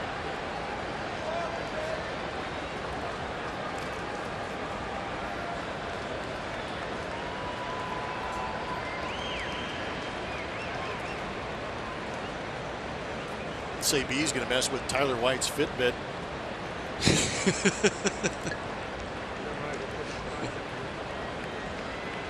Just racking up steps. Tyler hitting a 3-run home run in the win on Monday against the A's in that 6-run 8th inning, right after he had that contact lens taken care of. Yeah, that Fitbit's getting a workout. Yep. Friends aren't going to believe him.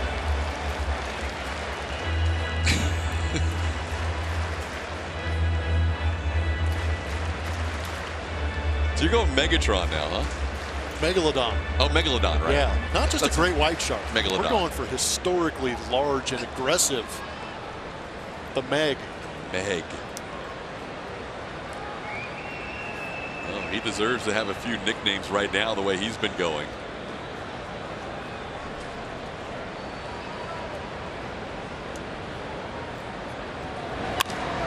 All right, Tyler's starting to wonder, at what point will my sprints end?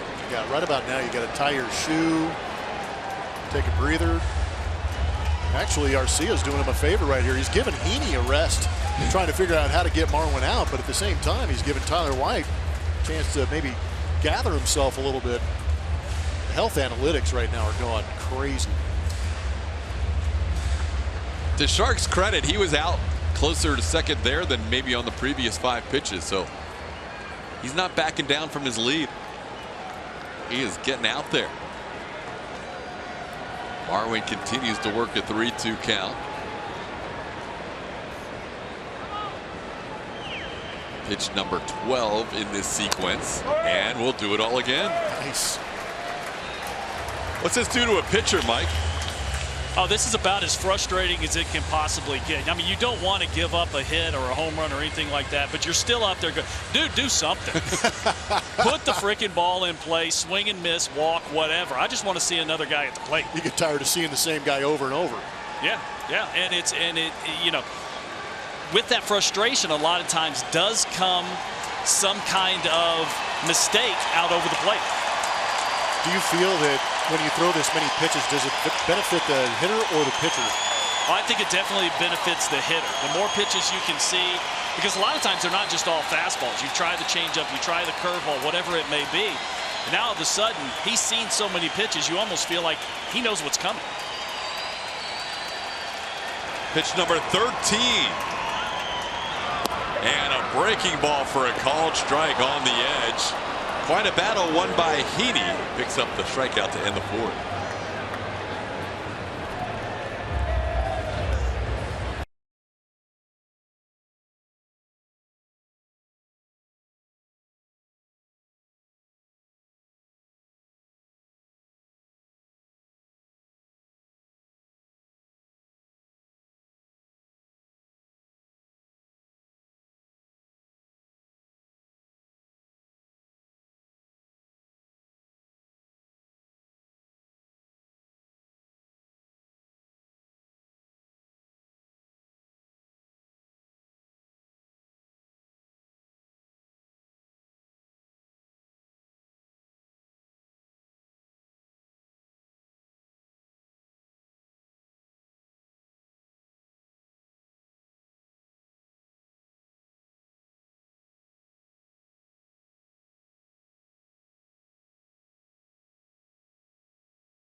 Knotted up at 0.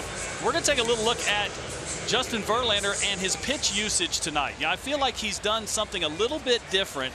Now, it's not huge, but he's throwing more curveballs tonight than he has in the past. Usually, he's just fastball slider, but with facing the same team back-to-back starts, and with them having a little bit of a success against Justin Verlander last time out, I feel like he's kind of changed his game plan here and gone with a few more off-speed pitches.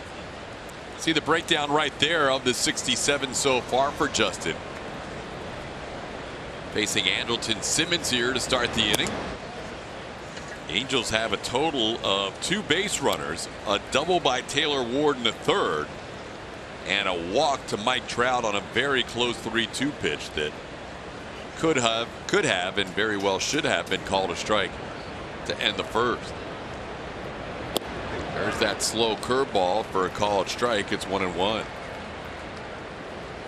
Justin usually drops in the slider around 88 or so, and that curveball can be 80, 81, or as slow as that last one around 77.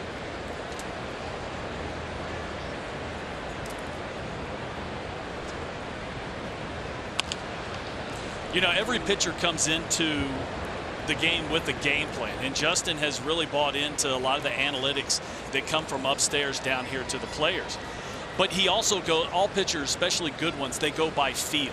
And I think what he's done is he's figured out he's got a pretty good curveball tonight. He's been able to get it down in the zone. Even if Cedarstrom hasn't called a few of them, they're still quality pitches. So I just have a feeling that he just, you know what, the curveball's working, so hey, let's go with it. Yeah, Verlander likes reading bats and making adjustments where he needs to. Tonight he hasn't had to make many, with 8 strikeouts so far through 4. Struck out the side in the 4th, getting Trout, Upton, and Ohtani. He struck out the last 4 batters, but this is the guy who's hardest to strike out in all of baseball, Andrelton Simmons. As he puts this one in play, and that could be trouble, and it will be. Simmons with a little tap down the third base side for a base hit. Just put it in your pocket. That's all you can do as a third baseman. A little number out front. Pretty good slider going away from Andrelton Simmons. Just enough to keep it away from everybody and turn it into a base hit. It's a laser beam tomorrow when you call your friends. He continues to be a tough strikeout. He just put the ball in play there. Only 5 for 24 now with that hit in his career against Verlander. Here's Arcia, who struck out his first time up. Arcia takes a called strike. 28-year-old rookie said he thought about giving up the game at one point. Had not gotten the call up. 10, 11 years into the minor leagues. And finally in his 12th season after the trade by Maldonado to the Astros, Arcia got his shot.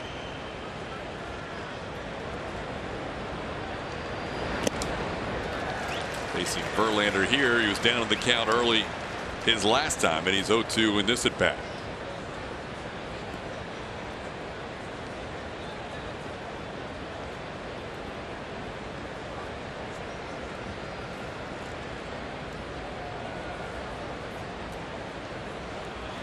Justin has never struck out more batters per 9 than he has this season.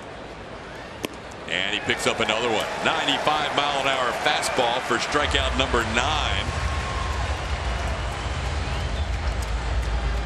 Verlander has 5 strikeouts the last 5 outs of this game. And that high fastball is so enticing to hitters. You see it immediately out of the hand, and you anticipate that you're able to get to it. But by the time you can get the barrel to it, it is absolutely by you, especially with the velocity that Justin Verlander's working with right now. Up to 238 strikeouts. His career high is 269 back in the 09 season. But at age 26 he set the mark, and now at age 35 he has a chance to break his own record. He'll have 5 more starts assuming everything stays in rotation from here on out. Here's Taylor Ward. He has a double, the only well-struck ball of the night for the Angels. Double into left field.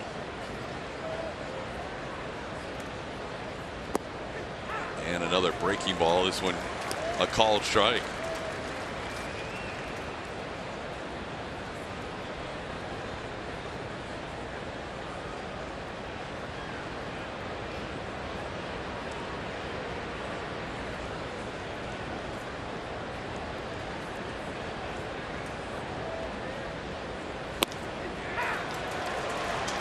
One and 2 the count.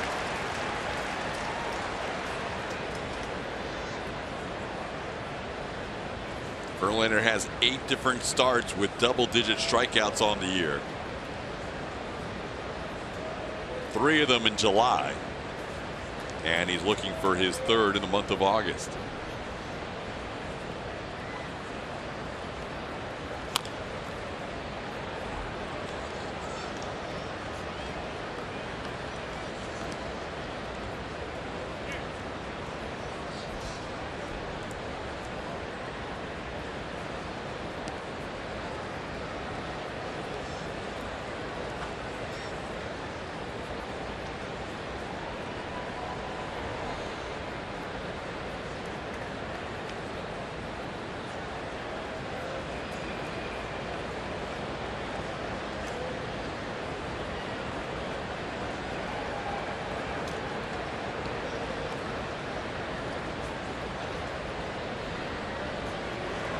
He got him.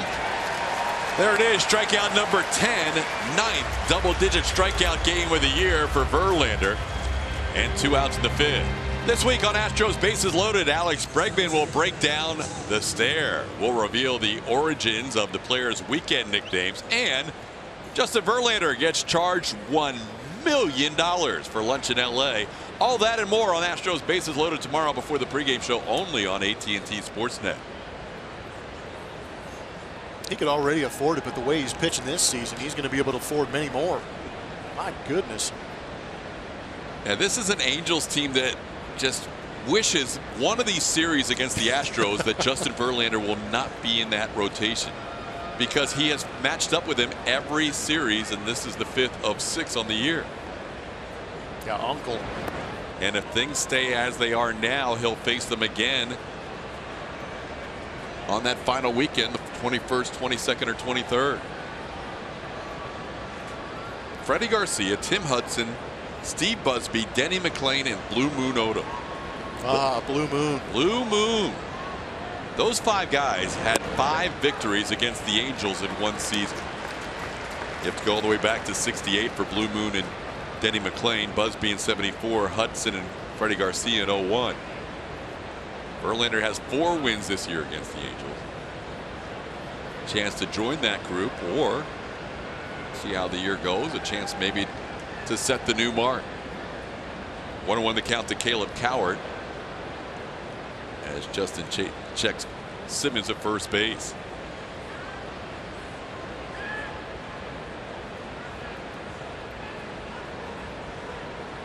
Justin has had 11 swinging strikes and 10 called strikes on the 4-seam fastball that he's used 50 times tonight. That one a little flinch from Cedarstrom, but no calls. 2-1. Might be a little surprised to see somebody take that pitch. Seen a lot of chase up in the zone from these Angel hitters, leading to those strikeouts.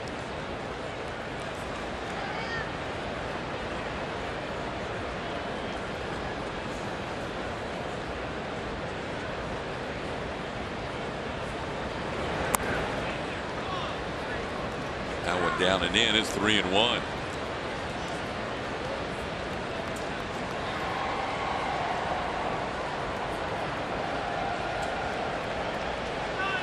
Verlander 29th start this year, 34th as an Astro.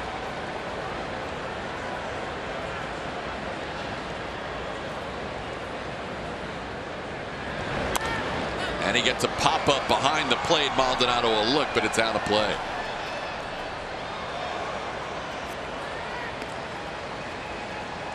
Tomorrow will be the 1-year anniversary of the trade that helped change the 2017 season for the Astros.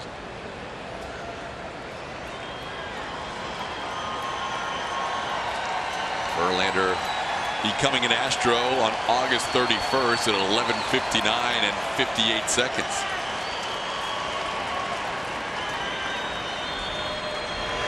Swing and a miss. Strikeout number 11 for Verlander. Back-to-back innings where he struck out 3.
It's the Labor Day sale going on now. And by Nissan, innovation that excites. Hal Sutton, Jim Crane, and the Ryder Cup trophy were on hand here before the game. Oh, I thought that was for me coming back. That was also for you coming back. Oh. You got a picture with it, didn't you? Several. Yes. I was pretty excited about it. Ryder Cup about a month away as Yuli sends one towards the left field line, but fouls. He hooks one into the crowd. It's 1-1. Yeah, Plummer. That's right. Took everything in me not to just pick that thing up and run. Well played. Well played. Perks of the job, I tell you that.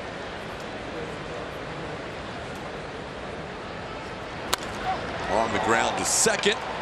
David Fletcher is there, and Yuli retired for the second time tonight.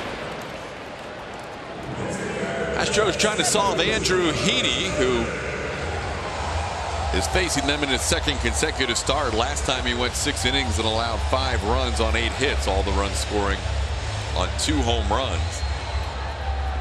Tonight the Astros with 5 hits and no runs as they bat in the 5th. A couple of double plays have hurt.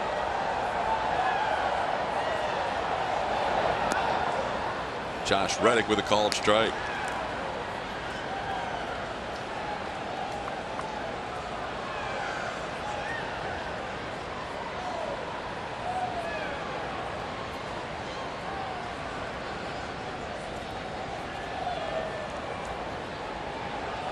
Reddick with better numbers this year against lefties than righties.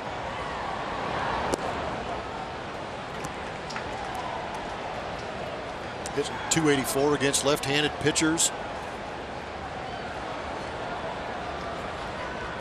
7 of his 13 home runs against lefties.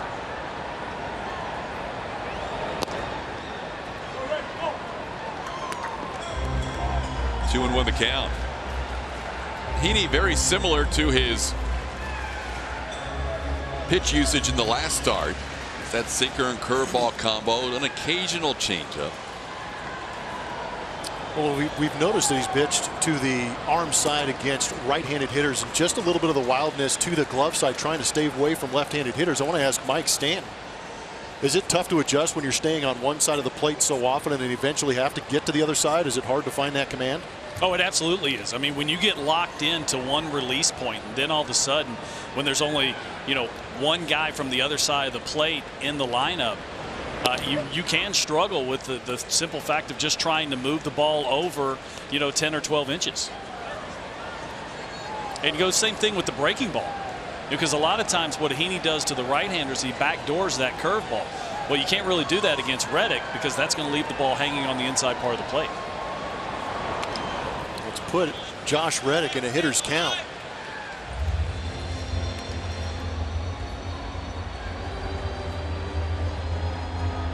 Josh, the only lefty in the Astros lineup, as Mike mentioned. Grounded out his first time up.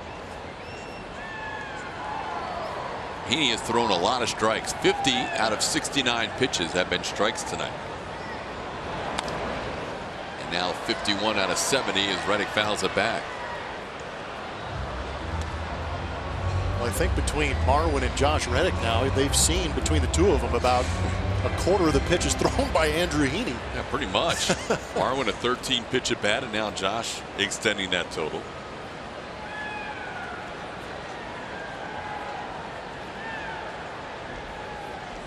And Reddick draws a walk. Oh, Heaney issues his first walk of the night. Reddick a 1-out base runner.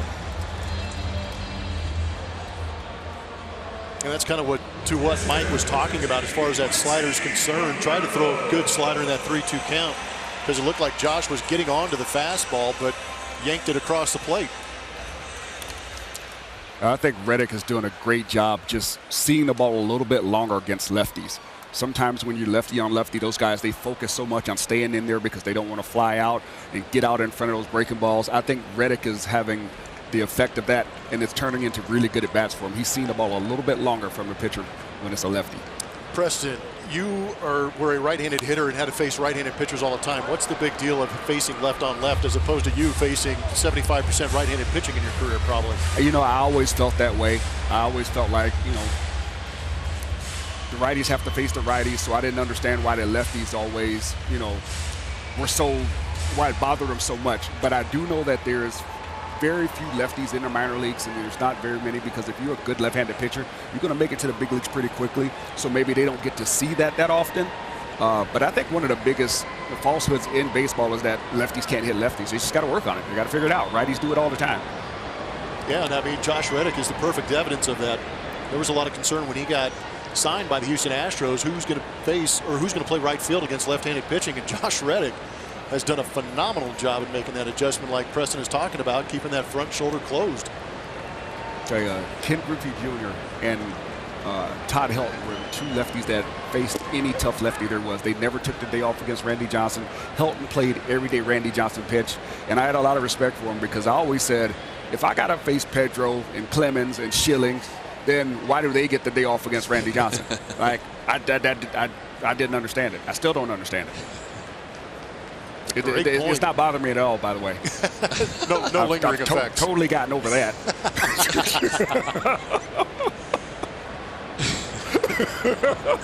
Like you said, that could turn into a Justin Verlander situation where you face a guy 5 or 6 series in a row. Maldonado making a bid, but hooks it just foul. Whereas you could actually miss a guy, you know, like a Randy Johnson and things like that. Right. So I totally understand what Preston's talking about.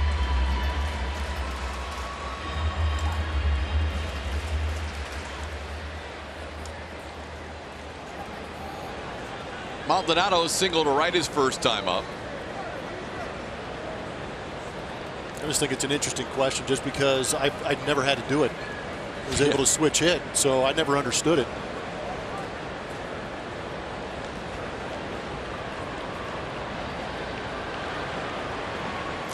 One of the biggest arguments we ever had on a team bus was Cliff Floyd said, Randy Johnson ain't that tough, and he never faced Randy Johnson. He's like, I don't know what y'all talking about here. And he did it on purpose. He knew he was going to get under our skin. Stirred up. Yeah, he threw about a 2-hitter that day. I had about 14 punches. I probably had 3 of them. Cliffy saying no problem, right? Yeah. I just don't have to face him. He's like, oh, man, he ain't that tough. The whole bus erupted. That's pretty funny, though. Strikeout for Heaney is 4th as he gets Maldonado, and now facing George Springer for the 3rd time. Springer singled and struck out tonight. Astros with 5 hits, 4 singles, and that Altuve ball that squirted through the left side of the infield that ended up being a hustle double.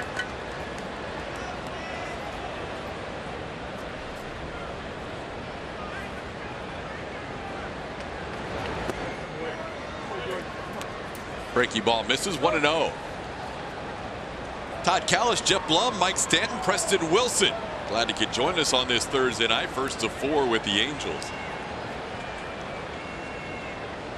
Justin Verlander and Andrew Heaney locked into a good one tonight.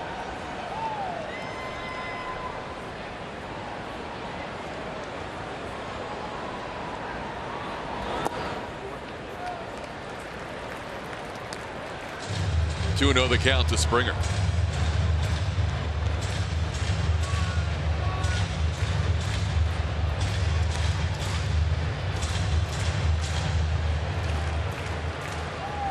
Springer 5 for 12 since rejoining the starting lineup on Monday to start this homestand. Also, he's reached on 4 walks and a hitter's count here 2-0. High strike, it's 2-1. How about the foul ball caught earlier by the young man with the umpire's hat on? The most interesting part about this tweet, how about the name? Angel. I know that Mike Stanton loves that fact. Well, yeah, wearing an umpire's hat and a name with Angel. I mean, my good. I mean, that's a future major league umpire right there. There you go.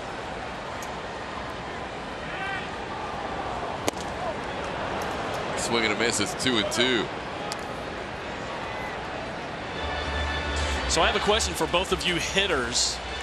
Now, who are the toughest pitchers you guys had to face? Kevin Brown. John Smoltz. I love Smoltzy. I'm glad you did. Man. But I could not figure out Kevin Brown for the life of me throwing 93 to 95 mile an hour split fingers in the zone. Yeah, with a 98 mile an hour sinker to go with it. Just power. I mean, it was Charlie Morton-esque the way that thing came barreling through there. I could not square it up. You know what I did against Kevin Brown? I looked away and tried to pull because his sinker ran so much. Yep. Like I actually made myself have a bad swing against him because you can't look outside and it be out there because by the time the barrel goes there, it's on your knuckles. P-Dub, you said the name John Smoltz with so much anger. That's at American League East we came up in, man. I would have so many more nice things if it weren't for John Smoltz. Like, there are things I could be doing right now if it weren't for John Smoltz. Like, you know, Smoltzy had that four-seam upshoot fastball that came in on right-handers, and then the curveball slider combination was ridiculous. And he developed that split later on in his career that was pretty filthy. yeah, and he's good at everything. And, you know, we had to face the Braves 19 times a year, and that's the closest place my grandparents could come see me play. Yeah. So they don't think I don't think they think I'm a very good ball player. The ones that are still alive. You know, when Smoltzy really got filthy is when he came back from one of the Tommy Johns and they put him in the bullpen. Oh, yeah. He gained about 5 miles an hour, and all of a sudden he couldn't miss a corner to save his life. Everything was down. Everything moved late. Everything had command. He had command at 3 pitches. That's what I was about to say. Yeah, 3 pitches. He could dot anywhere in that zone. Springer lost one into center field. Fans are excited, but it's playable. Mike Trout is there to end the 5th. Head to the 6th, scoreless.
Outfield defense and what makes a good throw.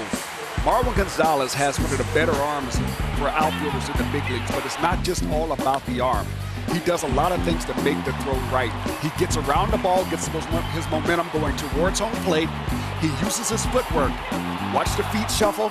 And he's going to get that front arm pointed towards home plate. Good throw.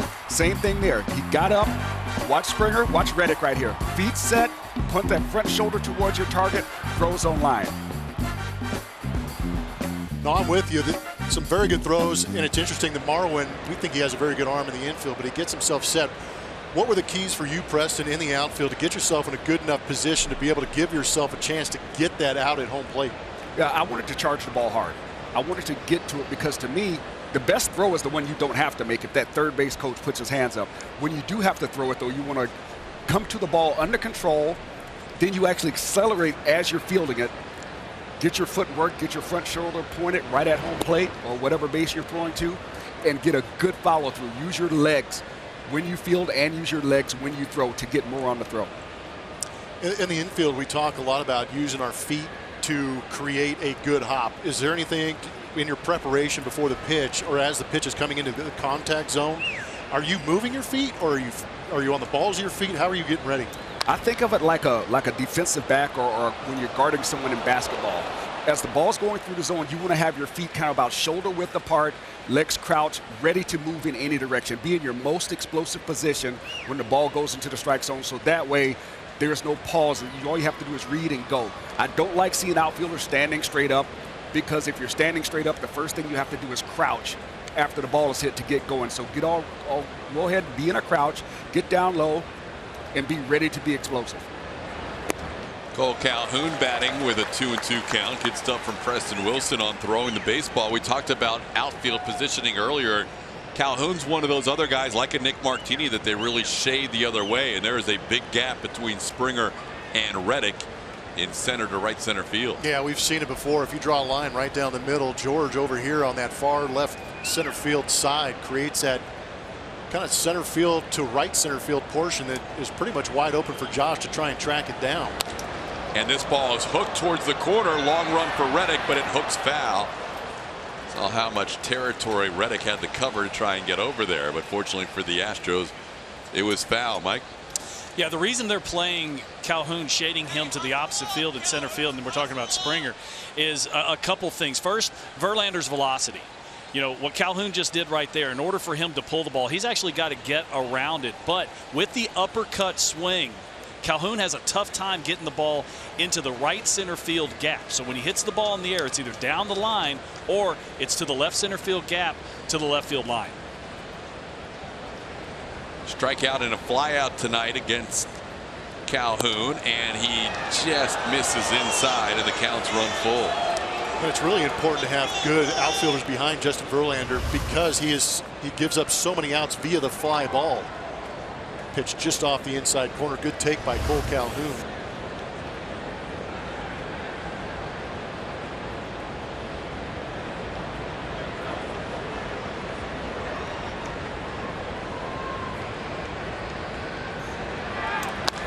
Ball hit hard, and that's a fair ball down the line and right, and that's going to go all the way into the corner. Reddick will play it out of the corner, and Calhoun has a leadoff double in the 6th inning. Only the 4th hit in Calhoun's career against Verlander in 37 at-bats.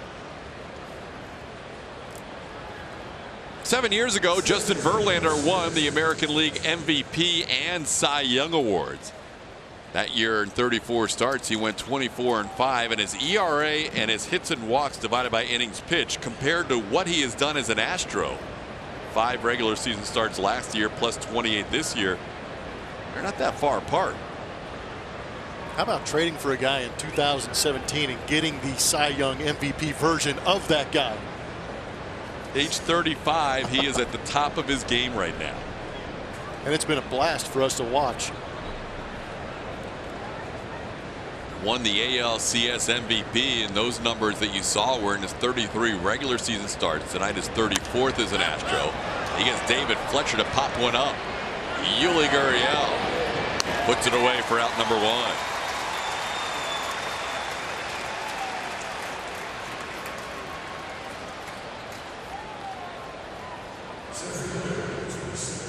Tony Sipp warming up in the Astros bullpen. Verlander started the inning with 85 pitches. He's at 93 right now. Mike Trout walked and struck out.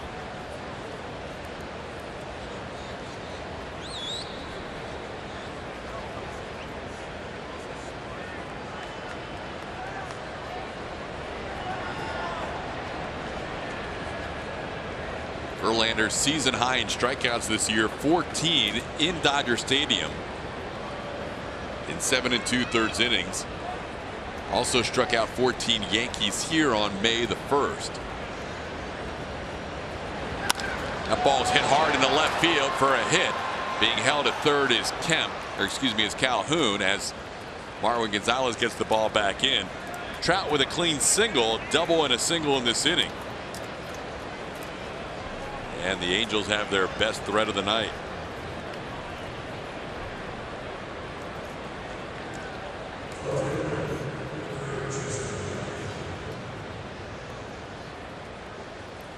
It's almost a good thing that ball was hit so hard, as you see Tony Sipp getting loose in that bullpen for the Astros and on the line. So Cole Calhoun had to freeze at second base.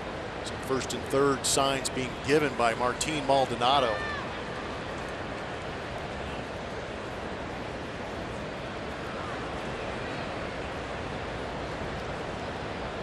Here's Justin Upton. Verlander has struck him out both times. Infield back. And a called strike.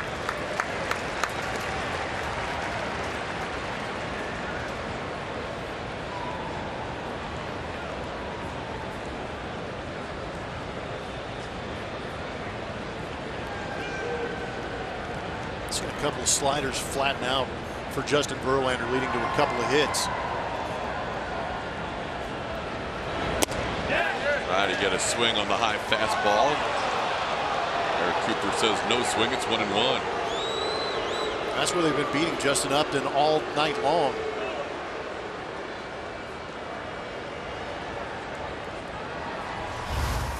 Finally able to hold up. I think he went. Easily could have been a strike. Oh, yeah. First game back for Upton off the DL. Upstairs 2-1. Well, there's two lefties in the Angels lineup other than Cole Calhoun, who's already on base. You got Shohei Ohtani, who's up next, and you've got Francisco Arcia, who is 3 batters away. AJ gets Tony Sipp warming up. See who he has Sipp warming up for as the inning progresses. Verlander's a guy that AJ's not afraid to let go. 105, 110 pitches. That was a strikeout to Mike Trout. Slider on that outside corner. Looked like Justin was trying to do the same thing and get to that outside corner, and that's where that slider flattens out a little bit, catches the fat part of the plate, and plenty of time down in the zone for Mike Trout to go get it. That's where he is very good. Beats Upton with that fastball. It's 2-2. Well, you know, Verlander right now looking for strikeout number 12 to try and keep runners on the corners and pick up the second out of the inning.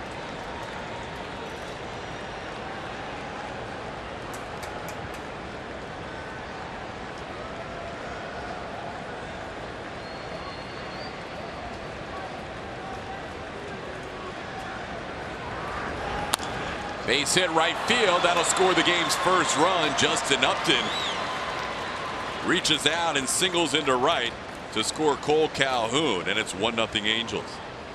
Just went with it. Not too much thinking right there. That's just recognizing and protecting the outside corner on a fastball and going with it. Maldonado set up out there, fastball away. Just lay the barrel out there and go.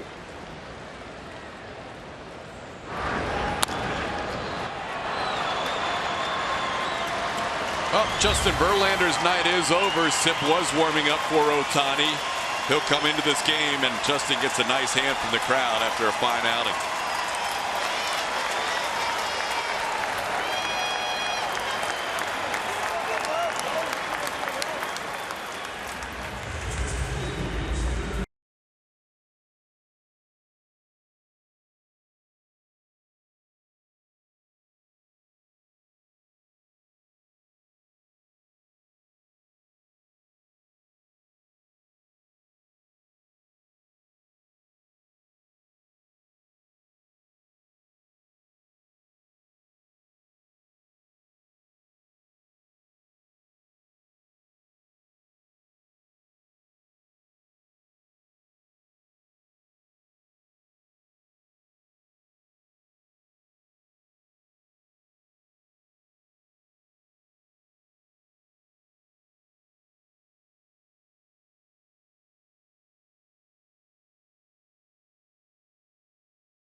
by Newport Beach. Gold medal, first overall. Named that Astros, send your guest to @ATT Sportsnet SW. As Tony Sipp takes over for Justin Verlander with 2 on and 1 out in the 6th inning. This is why Tony Sipp is in that bullpen for the Astros, to get left-handers out. 43rd appearance this season, the ERA at 1.99. Big AB for Tony Sipp in this ball game. Facing Shohei Ohtani, who was grounded out and struck out against Verlander. Justin threw 99 pitches tonight, and A.J. Hinch had a tough decision to make. Sure, Justin felt like he could get through the 6th inning, but leaving with 2 runners on after allowing 3 of the 5 hits this inning. Will Harris starting to warm up in the Astros bullpen.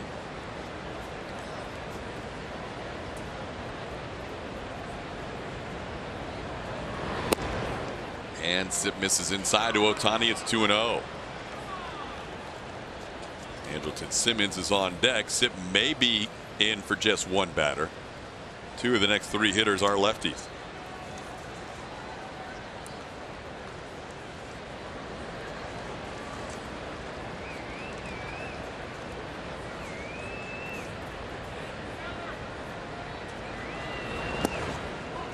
Three 3-0.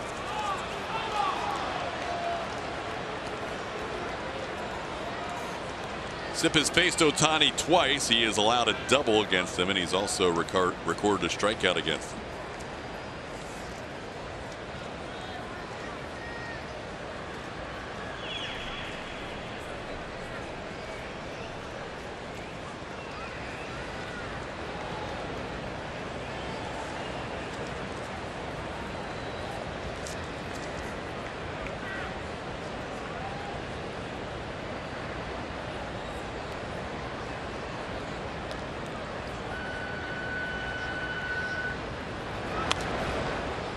I was a little curious what was going to happen right there. 3-0 count. Ohtani, is he going to just go ahead and try and get that fastball on that 3-0 count?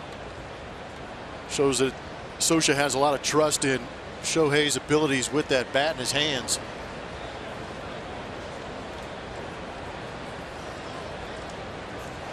And he figures Sipp, who might only be in there for 1 batter, is definitely going to challenge him 3-0 and try and throw something that has a lot of plate in it. This time he misses inside, and Sipp walks the lefty Ohtani, and that will be the only batter Tony Sipp faces tonight. The bases will be loaded as AJ going back to the bullpen for Will Harris. 1-0 game, bases loaded, 1 out in the 6th.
Verlander is doing it again. It's been a rough month of August, but he came in here tonight and put up phenomenal numbers. We've seen that fastball with some late life. That is a good sign, but we've also seen a couple more curveballs snapped in there. The slider has been on point. It's just unfortunate that Justin Verlander was only able to last 5 1/3 innings. You see it, a 1 walk, 11 strikeouts, and throwing 99 pitches. He is still responsible for Justin Upton and Mike Trout. The unfortunate thing is that the offense has been shut down on the other side, but a great start from Justin Verlander, deserves a little bit more. Absolutely. Very interested observer here with Will Harris facing Andrelton Simmons with the bases loaded and 1 out. Simmons 1 for 2, a little tap down the third baseline for a hit his last time up. Tough situation to be coming in with the bases loaded. Will Harris making that 53rd appearance, has 56 strikeouts in 48 innings pitched. Cut fastball, 12-6 breaking ball, but we've got a guy on our sideline. Ball hit into the gap in left center field, off the wall. At least 2 runs to score. Ohtani's being waved around. No throw from Correa. 3-run score. And just like that, it's 4-0 Angels. 2 of those runs being charged to Justin Verlander. But I wanted to be able to talk to Mike Stanton about situations that guys in the bullpen come into. And Mike Stanton was a left-handed pitcher, probably had the same situations that Tony Sipp has had. What is the mentality? How does it feel to come into a game on the line after you're backing up a guy who pitched a great game? Well, a lot of times what you're doing is you really have to just try and simplify the situation, which means you go pitch to pitch. You know, your job really doesn't change according to how many guys are on base. Your job is to get the hitter out. And a lot of times, just like that, last at bat there with Simmons, is you have to get by the first pitch.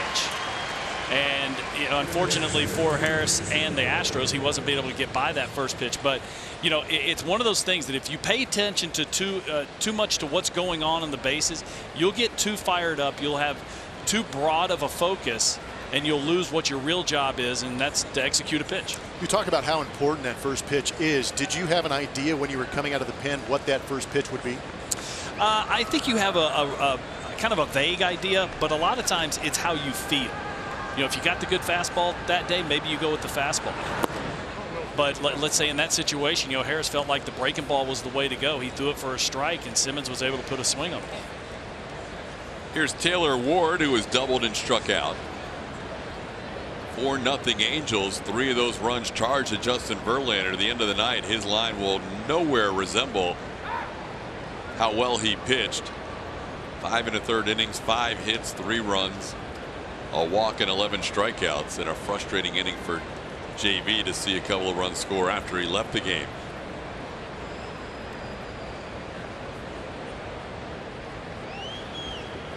Also, Mike, there's got to be a fine line too when you're a Sipp facing an Ohtani. You want to come in, the last thing you want to do is walk the only guy you face, but at the same time you can't just lay the ball in there against a guy who can change the game with one swing. Yeah, it can be a tough situation because, yeah, you don't want to just let the guy just wear the ball out by you putting the ball on the plate. And, you know, in a situation like that, walking the guy isn't necessarily the worst thing that can happen.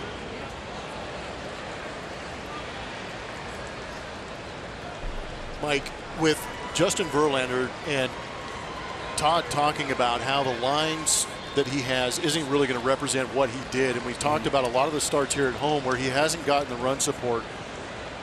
I believe Justin Verlander is putting together a Hall of Fame type career. Do you believe that wins will have any kind of impact on his ability to maybe get in the Hall someday? It will have some. Now, wins don't weigh nearly as much as they used to. And I think now 250 wins is what 300 used to be.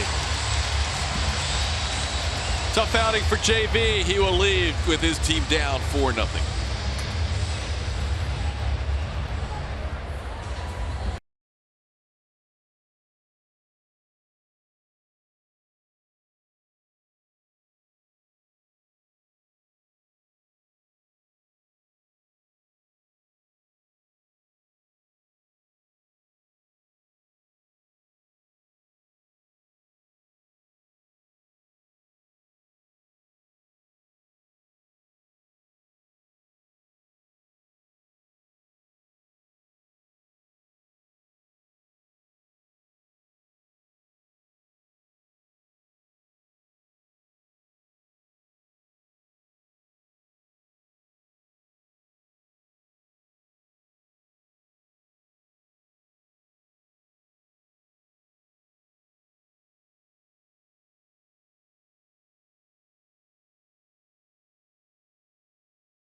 Correa.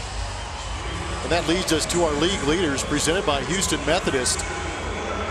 Alex Bregman has been very good on the season, especially good with runners in scoring position. It's one thing to go out there and be able to drive in runs. It's another thing to go out there and be able to do some damage and help this team out even more than just driving in that run. So that is on base percentage, that is slugging percentage put together for that OPS number.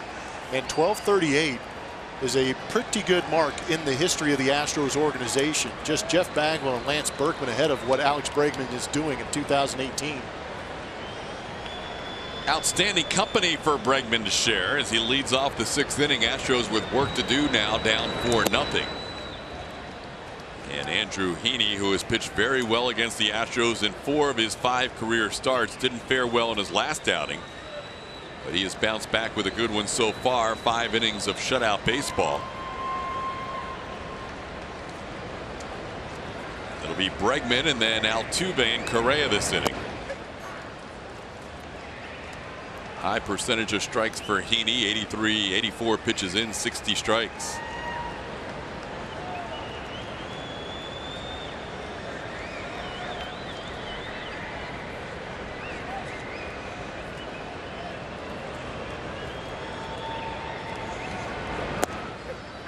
Drops in the curve, and it's 1-2.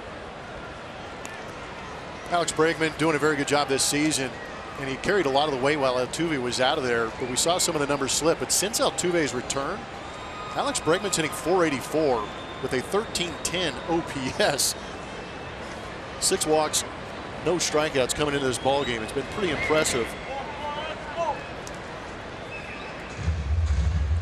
But it brings up the question, can you protect the guys? What does it mean to protect guys? Preston, you've hit in a lot of lineups. You've had protection. You've not had protection. What do you think Altuve means to Alex Bregman? It means that he's going to be the guy that they're going to prefer to challenge in a lot of crucial situations. It's pick your poison. Are you going to challenge the MVP, or are you going to make the guy in front of him swing the bat? And got to give Bregman credit. You know, he got the opportunity and he's taken advantage of them challenging him. He's put together good at bats. He's staying with his game plan. He's executing. There's a lot of people who hit in front of quality hitters, but they don't take advantage of it. Rarity right there with Bregman swinging through that 2-2 pitch. Alex had not struck out in his last 50 plate appearances until that strikeout. In fact, during his 10-game hitting streak, he did not strike out at all. Still has that 10-game hitting streak going, but may only have one opportunity left to continue that. Here's Jose Altuve. Yeah, Preston, you want an example of that? Just ask Jeff Kent when he was out in San Francisco's hitting in front of a pretty good hitter by the name of Barry Bonds and won an MVP for it. Yeah. Yeah, and I look at when Brian Braun won the MVP, Prince Fielder hit behind him, protected him. And Prince Fielder came in 3rd MVP that year. My best 2 years were, one was in Florida when Cliff Floyd had a great year. I was hitting, you know, in the lineup with him. And then when I went to Colorado, I was sandwiched between Larry Walker and Todd Helton. That's a pretty good sandwich. Yeah. We got full, yeah. We were serving daily. And to your guys' point, Altuve now protecting Bregman this year, and Altuve, you know, gave a lot of credit to Carlos Correa last year when he won MVP. It's a beautiful thing. It's nice when you can ride in a lineup and put a guy like Yuli Gurriel, Josh Reddick, those guys in that 7-8 spot. So it creates lineup depth also. Yeah, you know, a lot of these individual awards, they have a team aspect to it. Even the Cy Young, Justin Verlander wins the Cy Young and MVP. Now, the bullpen had to come in and get him out of some trouble. That kept his ERA down. Same thing, with the hitters. We're talking about protection. Oh, no doubt. Those 2 inherited runs that scored against Verlander, those go right onto his ERA, but he could have easily come out of there with a 1-run game in 5 1/3 innings as Altuve sends one to Trout for the first out. Excuse me, second out of the inning. So Preston, Cliff was protecting you as long as it wasn't Randy Johnson, huh? Yeah, that was on my own. Then you're on your own island. Yeah, I mean, I actually hit behind him, but then Mike Lowell was coming into his own right about then. Derek Lee had a good year, but Cliff got on a lot. And sometimes that's where your RBIs are. Yeah, they would walk him and pitch to me sometimes. So Yeah, I know as a pitcher, you know, protection doesn't always have to be behind. It can be in front. It can even be a hitter or two away. Because if you got guys on base, you're going to face the hitter differently than if the bases were empty.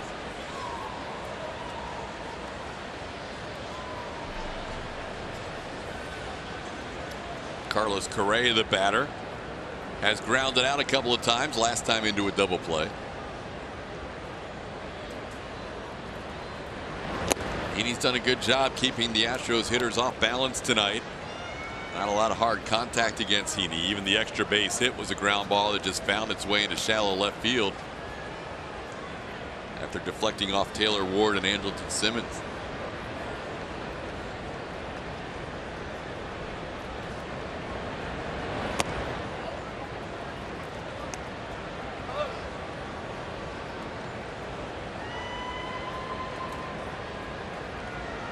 Andrew Heaney, after a rough start in Anaheim against the Astros, getting right back into form like he usually is against these Astros. No swing there from Carlos. Well, he probably thinks to himself he's got as good a shot as any of snapping this road winless streak. He's got a 4-0 lead in the 6th inning. Has not won a game on the road since September 2nd of 2015 at Oakland. 17 starts in between. And he gets Correa there. Foul tip caught by Arcia. 2 strikeouts in the inning, 6 in the game for Heaney.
Minnesota Twins, and remember Hurricane Harvey 1 year later.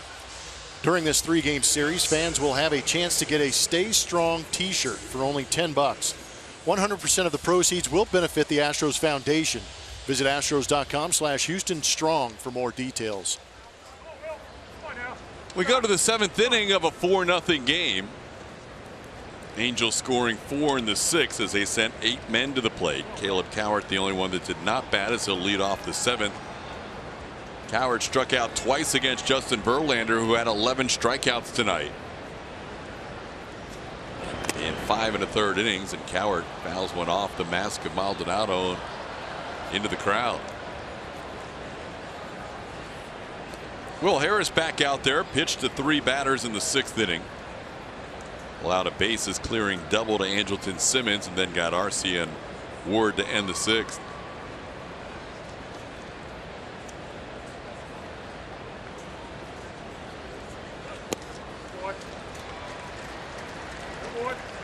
Cowart down on the count 0-2. Seattle has put up 5 in the 1st inning against the Oakland A's as they start their 4-game series at the Oakland Coliseum.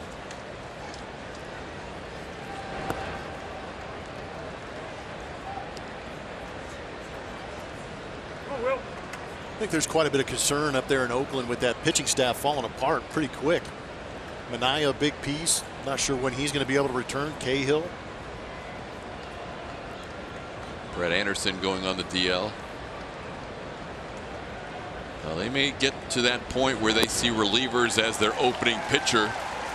Let's try and get through the final 29 games of the year as we get a swing and a miss as Coward goes down for the 3rd time tonight. Second strikeout for Harris in the 1st out of the 7th. Tonight the Mariners got 5 runs against Frankie Montas. 3 of them earned. Matt Chapman committing an error in the inning, his 16th of the year. Here's Cole Calhoun. Calhoun got things started for the Angels in the 6th inning with a double on a 3-2 pitch against Verlander. JV has dominated Cole Calhoun in his career, but that double would come around to score on a Justin Upton single when Verlander was looking for a strikeout against his former teammate. Upton able to single into right field. And then Sip walked Ohtani, and a double by Simmons scored the rest. 1-1 the count. Another big crowd tonight on a Thursday night, getting ready for what should be big crowds all weekend. 30,371. Astros have had at least 30,000 for all 4 games on this homestand thus far. Calhoun misses the fastball. It's 1-2.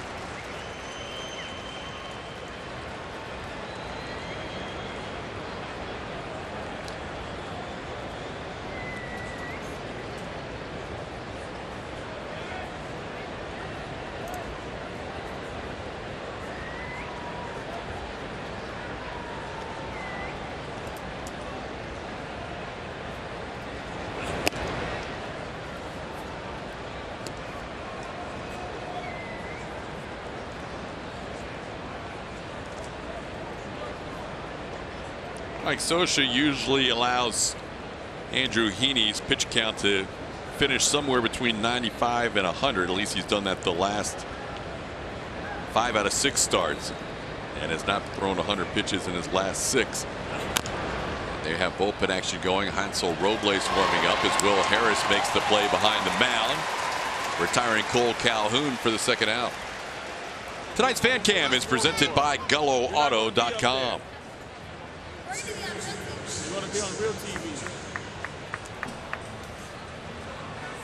Kids enjoying themselves here at Minute Maid Park, looking for some offense from the Astros in this one. Heaney shutting them down for the first 6. Here's David Fletcher.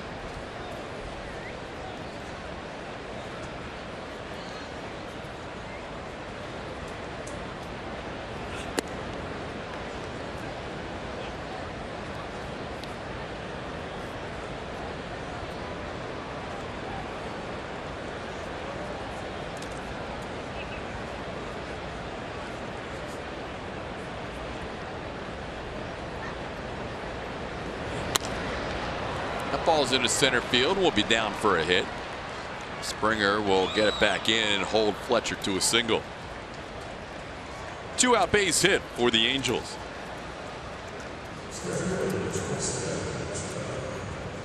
With that base hit, it turns it into a pretty tough situation right now for Will Harris. Anytime you got to face Mike Trout with runners on base, creates an issue.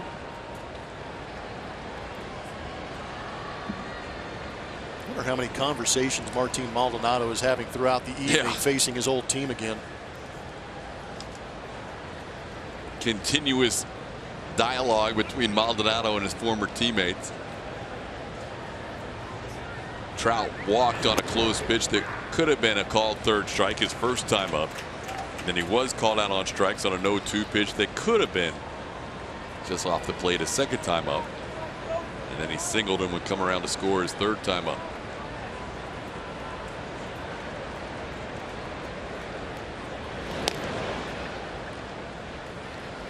If Heaney's night is over, the only 3 batters for the Astros that hit the ball 100 miles an hour or hotter in exit velocity. 2 double play ground balls and a ground out by Yuli Gurriel.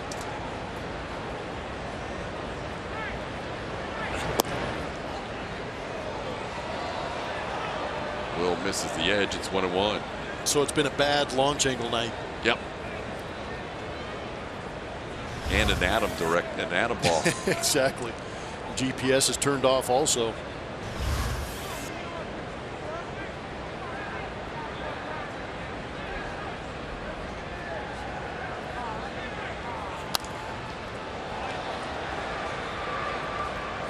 Angels, we mentioned, did not play yesterday. They spent the day in Houston. Prior to that, they had a 1-4 homestand, and overall have lost 7 of their last 8 before today.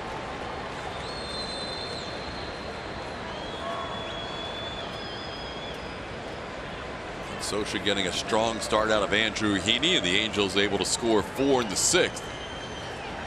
Now Will Harris trying to finish off the 7th.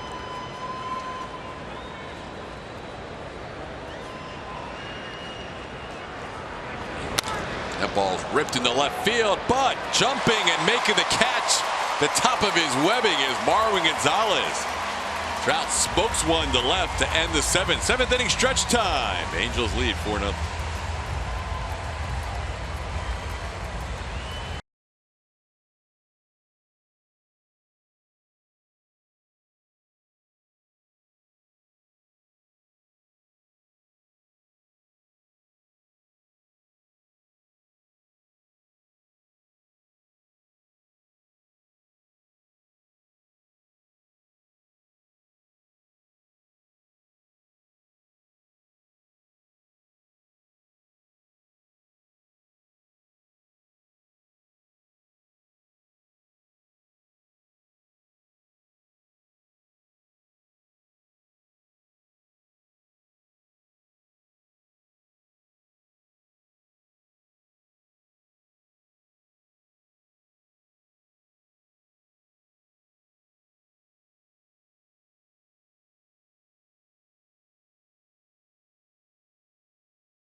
It might be power plays the way these guys have been going this season. The Astros' second walk-off home run yesterday, but how about across Major League Baseball?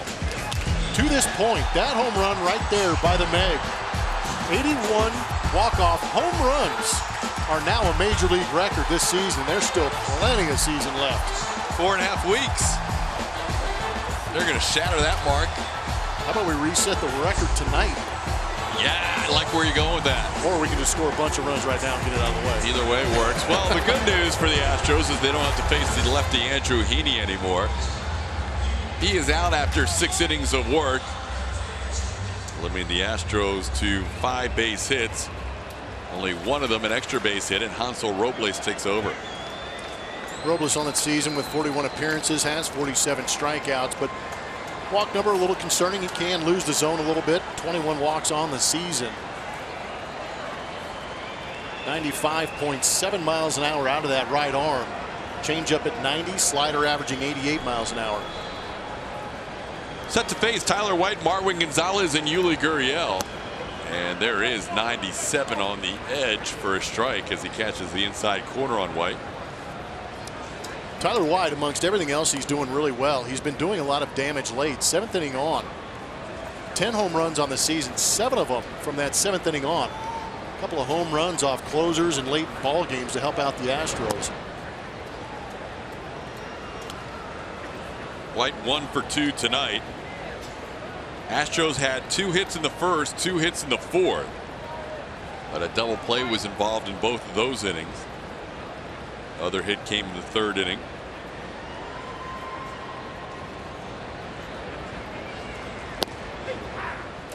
Heaney walked 1 and struck out 6 in those 6 shutout innings.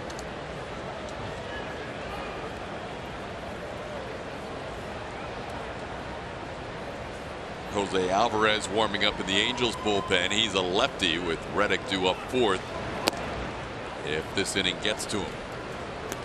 Also Chris Davinsky warming up in the Astros bullpen. There's the lefty Alvarez, and then Devo, who just was reinstated from the DL for the game yesterday, warming up in the Astros bullpen.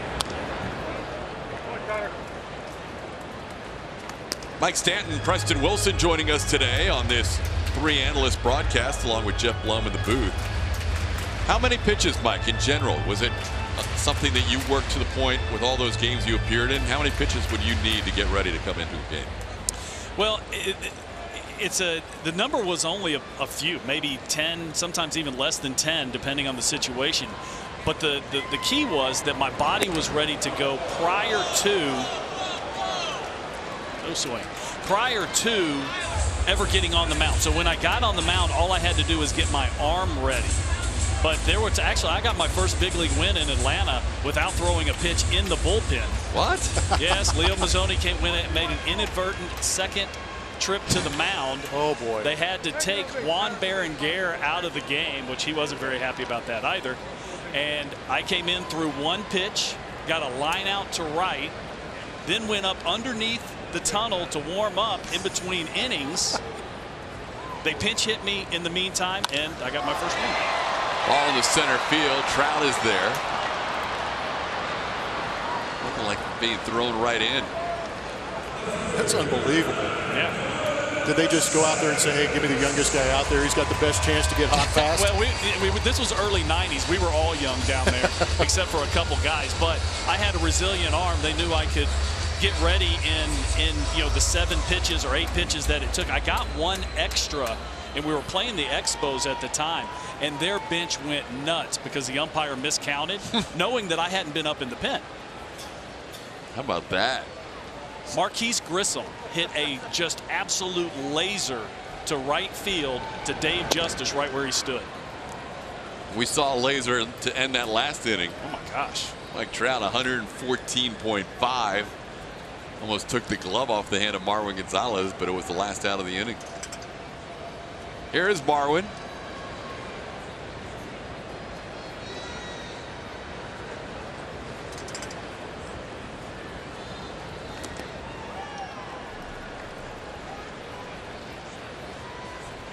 Preston, when a guy hits the ball right at you like that last out, Marwin was just kind of like, oof. Yeah, he actually came in a little bit and it almost got him. When a guy hits a ball that hard and it's right at you, it's hard to judge the speed because you don't have a side view to give you a point of reference. The ball is just coming at you, so you really have to hold your ground to make sure what's going on. Sometimes you can make too good of a break on a ball like that, or too quick of a break, I should say. Just take your time and read it, see what's happening, and then make your move. There's nobody behind you out there now, feeling. Well, and it's got to be pretty uncommon to see somebody hit a ball almost 115 miles an hour off the bat that you can actually make a play on. Yeah, and it's head high. There's a lot that makes that play a lot tougher than others. Yeah, that ball just absolutely doesn't drop whatsoever. It just keeps carrying. It's got like a 4-seam fastball. Yeah, we used to call those frozen ropes. Man, big time. 2 outs, nobody on. Here's Yuli Gurriel. Astros looking for their first hit since the 4th inning. Tyler White had the last hit of this game for Houston as Yuli sends one into shallow left. Justin Upton coming on. He will get there. 1-2-3 inning for Robles. Hey guys, nice job. Nice work giving us the outfielder and pitcher aspect of this game. Lots of fun. Lots of fun tonight. Great. Talking to the 2 hitters. Yeah, I'm the odd guy out here. Hey, I enjoyed it. It was good talking with you guys. It was kind of like us just kicking back, talking about a baseball game. Believe it the way it should be. Good job, boys. Way to go.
pitcher for Houston is Chris Davinsky.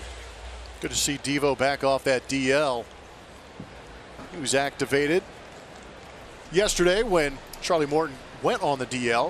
In 42 games this season, he has pitched in 38 2/3 innings pitched, 44 strikeouts in that time. Hopefully Devo is regrouped, healthy, and ready to make this stretch run in the Astros bullpen.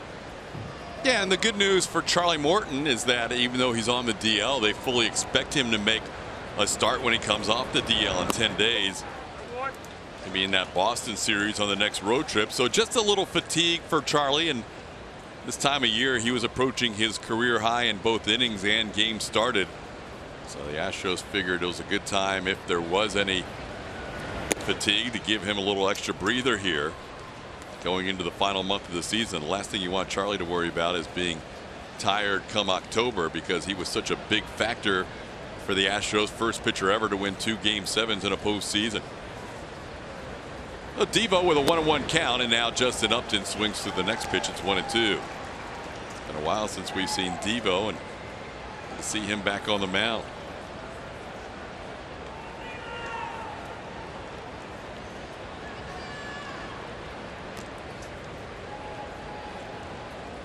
Devo will face Justin Upton and then Shohei Ohtani. Andrelton Simmons just misses 2-2. There is Shohei, who will start the game on Sunday for the Angels. Had a right UCL sprain that's kept him from pitching. He has been able to DH.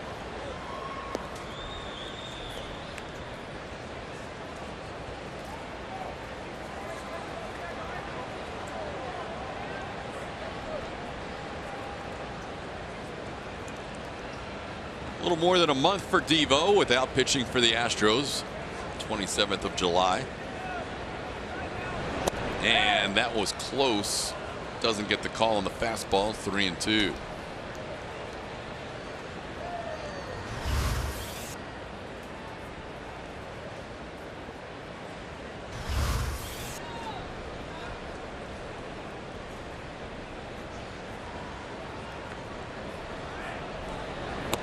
Oh, he froze him on the change piece that catches the outside corner. Welcome back, Devo, with a strikeout to start this outing. RBI Baseball 18 is available now. Manage your dream team in franchise mode, plus get weekly stats, roster updates, and more. Learn more at RBIGame.com. Rated E for everyone. The COD made it back. Yeah. You know, left hamstring tightness for Devo, you want to get that right as Ohtani gets the ball into right center field. And he'll think about 2, but Springer cuts it off and makes a strong throw back in. But for both from a physical standpoint, a good breather for Davinsky, but also from a mental standpoint, because it was a rough month of July before he went on the DL.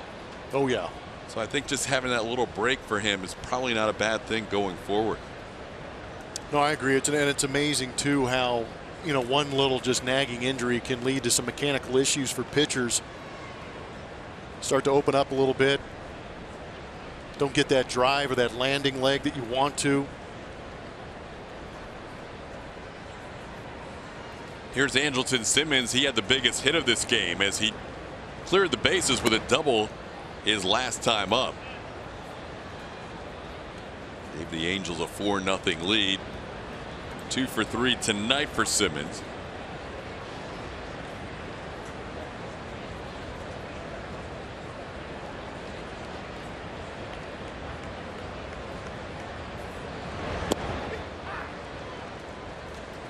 And a called strike. It's 1-1.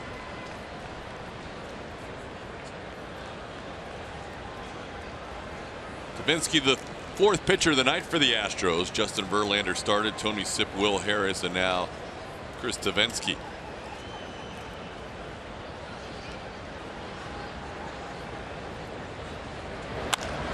That's a 3-hit night for Simmons as he lines one past Carlos Correa into left field. Ohtani to second. Back-to-back base hits by the Angels. It is time to name that Astro, brought to you by Nissan. Our clues tonight were Newport Beach, gold medal and first overall. And the Astro is Garrett Cole from Newport Beach, California, gold medal with Team USA, and picked by the Pirates as the first selection of the 2011 draft. That is living pretty good right there. Newport Beach, first round pick. Arm that just absolutely brings all kinds of noise to get strikeouts. Maldonado missed that pitch. That's not one he would normally miss. It was a slider. But Martin Maldonado hasn't worked with Devo all that much. Yep. So he's getting used to Davinsky a little bit. But some of these pitches that we've seen from Davinsky in this ball game already have danced a little bit more than we're accustomed to. And that might be the conversation, is what signs are we going to do with runners at second base? And then the other one might be, I didn't realize you had that kind of wiffle ball movement on that kind of stuff. I'm ready. I got your next one. Yeah. That'll be a pass ball charge to Martin. And Devo had some wicked movement on that slider, but that's still one that you would expect Maldonado would handle.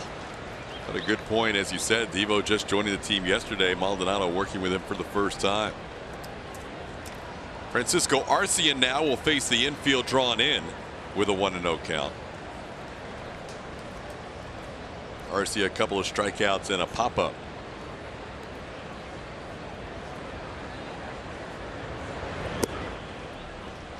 Two 2-0.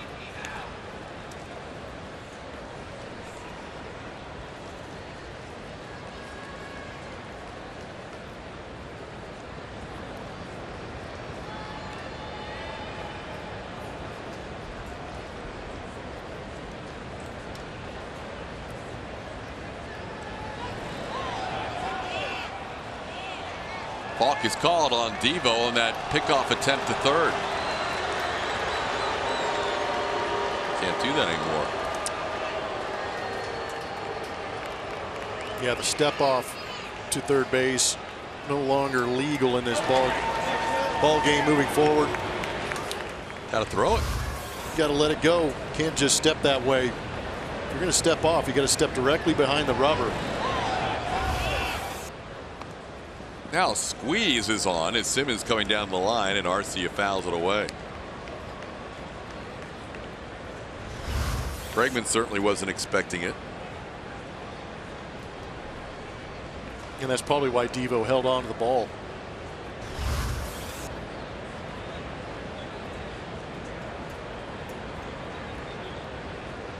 So a pass ball and now a balk scoring the 5th run for the Angels. And the bunt is on. Somebody may have missed a sign. Simmons was coming down the line last time. This time he was not coming down the line, and Arcia turns and looks back and says, I thought I saw a squeeze. 2 outs. Well, the Astros are gifted an out, but you don't see Simmons breaking that traditional suicide squeeze type situation. But I think in a 5-run lead, why bunt? Swing the bat. But it might have been a safety squeeze type situation. I'm not sure, but I'm with you in the fact that maybe the hitter saw something that he shouldn't have. Here's Taylor Ward. Astros will take it. See if Davinsky can get this final out.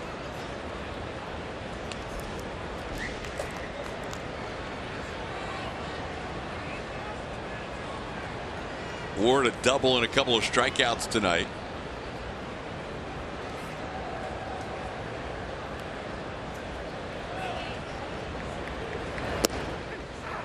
Astros did most of their damage early with all 5 of their hits in the first 4 innings. The Angels only had 1 hit through 4 and 2 hits through 5. But now after a 4-hit 6th inning, 3 more the last 2 innings, they lead this game 5-0 and are out hitting the Astros 9-5.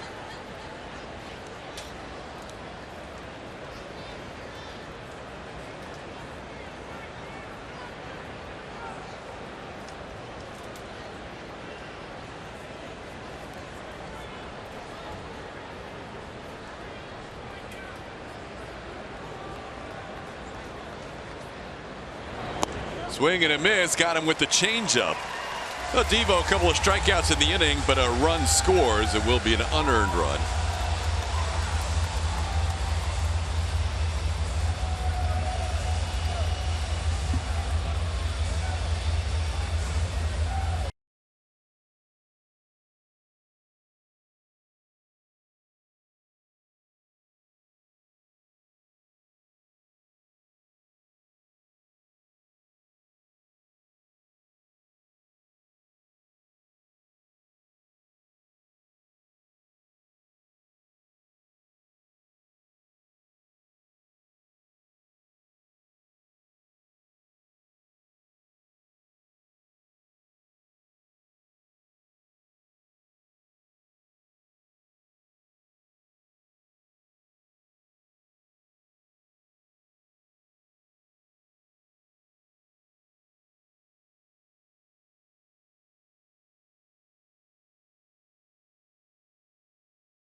Who's the Astros' most improved role player so far this season?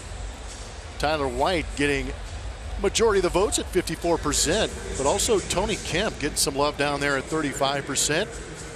Couldn't have gone wrong with either one of those guys, but I believe Tyler White doing a majority of his damage recently helped him out a little bit, but that's a pretty good 1-2 punch in White and Kemp coming up from AAA this season.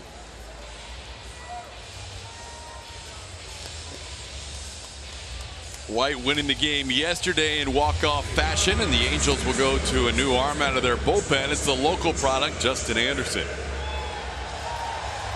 Justin Anderson throws the hardest out of this bullpen for the Los Angeles Angels of Anaheim, averaging 97.5 miles an hour with his fastball.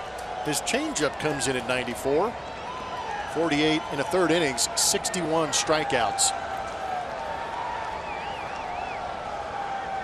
Anderson will face Josh Reddick, Martin Maldonado, and George Springer. Astros need some base runners, down 5-0. Anderson, 25-year-old from right here in Houston, to St. Pius High School and then University of Texas San Antonio.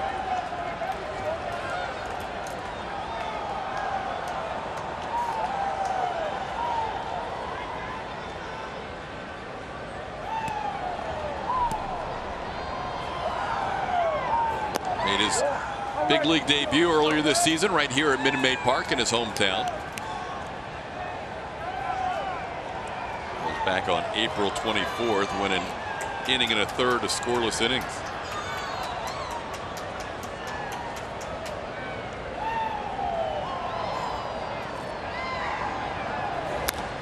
And Reddick pops one up on the infield.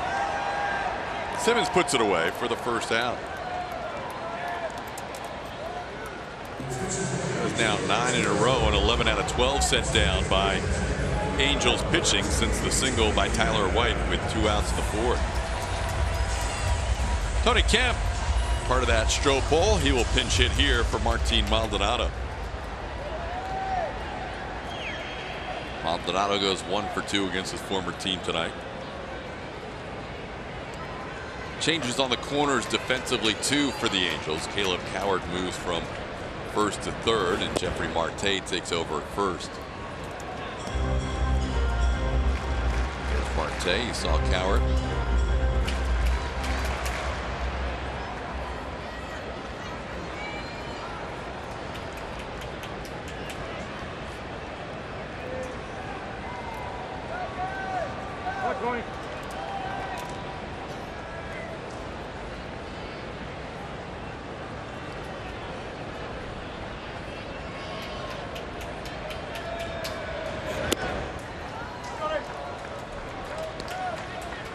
Two and 0 the count to Kemp.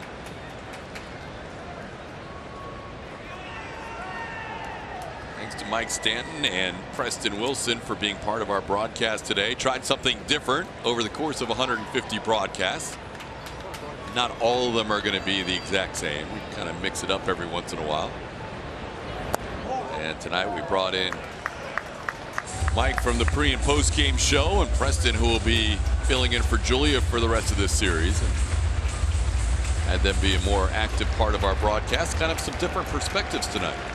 It's always good. And that's the beauty of baseball too, is the conversations that you have while watching, because a lot of people are going to see it your way, and then there's going to be a lot that don't see it your way.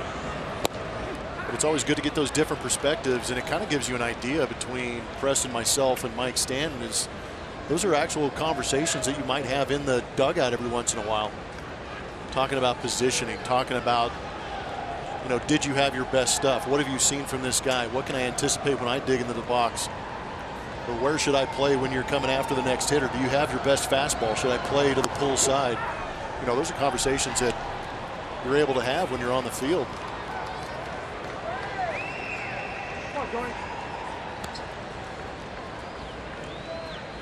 Hometown fans looking for something to cheer about tonight. They haven't had much to cheer about. Altuve reaching second back in the first inning, the only one to get into scoring position for the Astros tonight.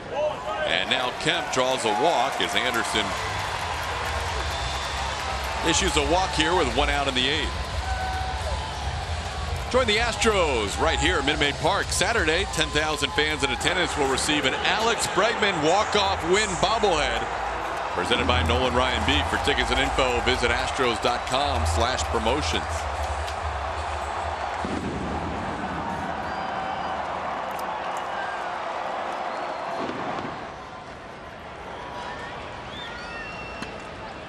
Here's George Springer. George 1 for 3, check swing, fouled right in front of our camera by the dugout. It's a good thing Mike left early. I'm telling you, that would have been right at him. Yeah, I mean, the series before this against the Oakland A's, there were some exciting high run totals put up by the Astros in the first big win they had, and then the walk-off hit by Tyler White made things kind of exciting. I'd like to see something similar happen here.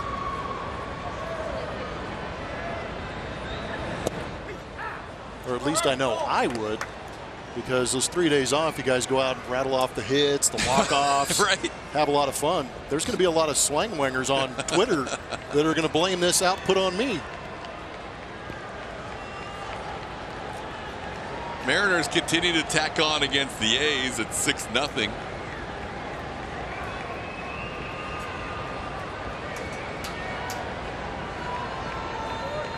Anderson ahead of Springer 0-2, and George tries to hold up and does. The Yankees were starting a homestand here where they took on the White Sox for 3 and then the Tigers for 4 before heading to the West Coast, and the Yankees thought, hey, this could be a spot where we really make a move on Boston. Well, the Yankees lost 2 out of 3 to the White Sox, and then tonight Detroit scores 3 in the ninth to beat the Yankees at the stadium 8-7. So they've lost 3 out of 4 on this homestand. The two teams near the bottom of the standings in the American League. And a breaking ball misses inside. It's 2-2.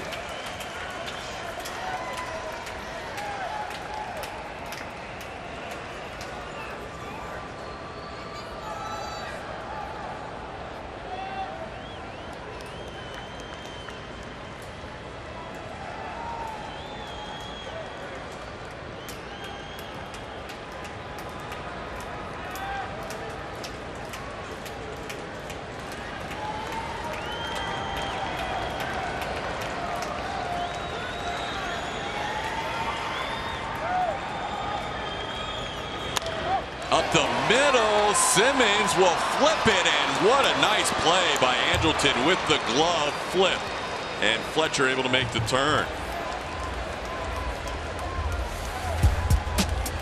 Eating the Astros alive all year long, ending some big innings, but a nice glove flip and turn by Fletcher.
To you by Toyota. Let's go places. And by Jack in the Box. Try something different like Jack's Teriyaki Bowls for a limited time. A.J. Hinch today before the game had his contract extended. He is signed through 2022 with the Houston Astros, so 4 years beyond this one. Astros trailing tonight 5-0 as we head to the 9th inning. Caleb Coward facing Chris Davinsky. Devo back for his 2nd inning of work. Coward, who was recalled at the end of July, now may see a few more at bats with Albert Pujols going on the DL. Tonight's been a tough one for Caleb as he is 0 for 3 with 3 strikeouts. Verlander got him twice and Will Harris got him the last time. Will ended up going an inning and 2/3 today, and Devo trying to go 2 innings as nobody warming up in the Astros bullpen. Well, before the game, AJ talked about the importance of staying here in the Houston area. We are going to do everything we can to bring another championship. If you like that feeling in 2017, the goal is in this, certainly within this term, and even within this season, is to feel it again. So, you know, their commitment to me, my commitment to here. I mean, this is home. This is where my daughters are going to graduate high school. This is this community we fell in love with living in Houston, Texas, and that was, you know, certainly my commitment back to the organization is I'm here to grind for the next 4 years and hopefully beyond, and be the manager of you know, what we hope to be the best era of Astros history. Let's hope so.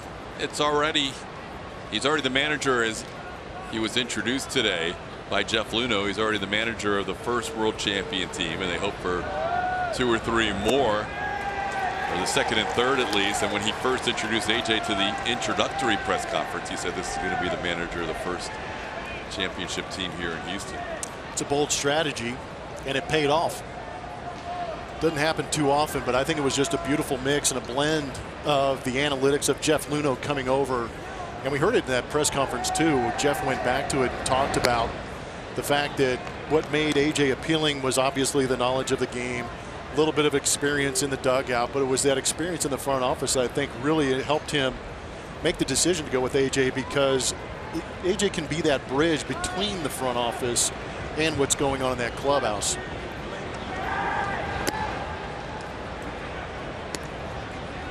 And AJ has been called upon to extend those range of activities as a manager. He's obviously very comfortable with being the conduit between the analytics and his team, and then handles the media as well as any manager. Spoke to the crowd here coming back from Hurricane Harvey as kind of the voice of the Astros, and he has been tremendous through it all. You've been here longer than I have, but could not imagine a manager who is more suited to do what he does here with the Astros than AJ Hinch. Absolutely, and he did his homework too before he's interviewed for other managerial jobs. I don't think that's any secret, but leading into that 2015 season, he knew that there might be an opportunity here in Houston. He did his homework. You know, he did his research investigating this roster, what could be the future roster, and he made the decision to be here. This is a great place to be. I can attest to that too, as you can. But he has really made his home here, and nothing says I want to be your manager for years to come by going out there and actually winning that World Series championship for the first time in franchise history. Players were all in attendance today at the press conference.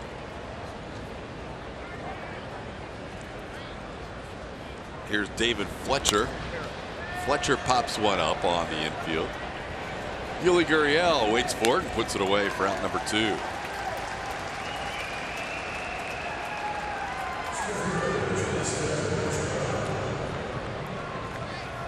Devo so far in an inning and 2/3, 3 hits and an unearned run. He has struck out a couple in his return back to the big leagues for the first time in over a month. Now face Mike Trout. Trout walked his first time up, struck out his next time, singled, and laced a line out to left field.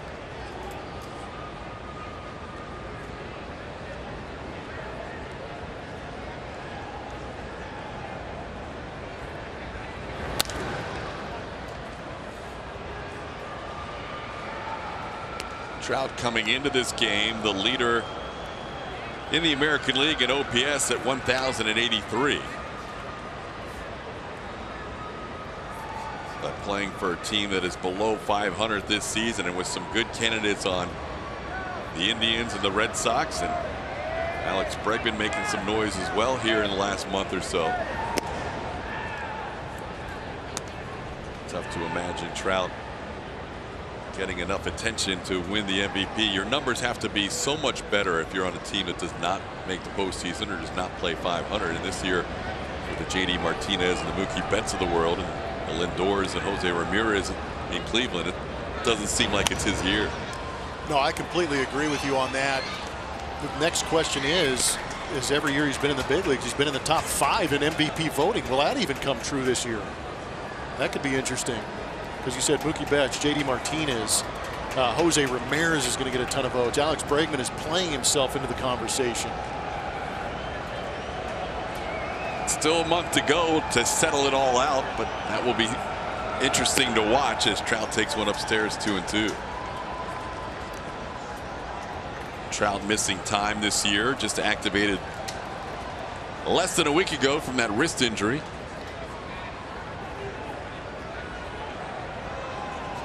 Missed 15 games while he was gone.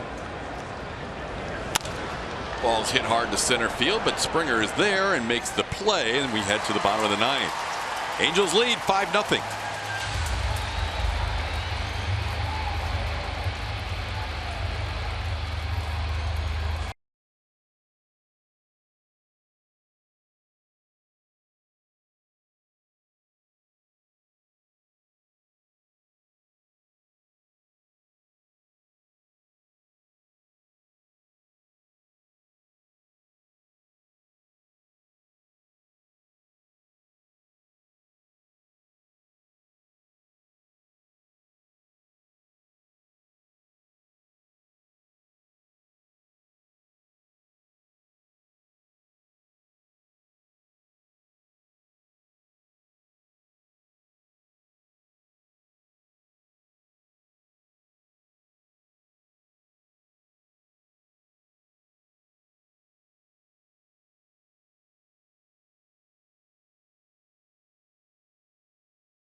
Seventh inning on since 2017. The Astros have been very good. Saw a walk-off home run from Tyler White last night. These guys know what clutch is, and these are the numbers that give you an idea how they can attack bullpens and eventually, hopefully, run out some runs and win some ball games. 290 runs, 278 batting average. They are second in OPS, only 3 points behind the Oakland A's, and 3 home runs behind the Oakland A's as far as OPS and home runs in that 7th inning on. Looking to add to those numbers here in this ball game in the 9th inning. Or in the 8th inning, I apologize. Give him a couple more in the 9th inning. I was trying to give him more time. Well, Mike Scioscia hasn't had much of an opportunity to use his closer lately. We mentioned they've lost 7 out of 8 games and 9 out of 11. So even though it's a 5-run game here, on comes Blake Parker with a dozen saves on the season. High strikeout guy, 65 in 58 and 3rd innings pitched.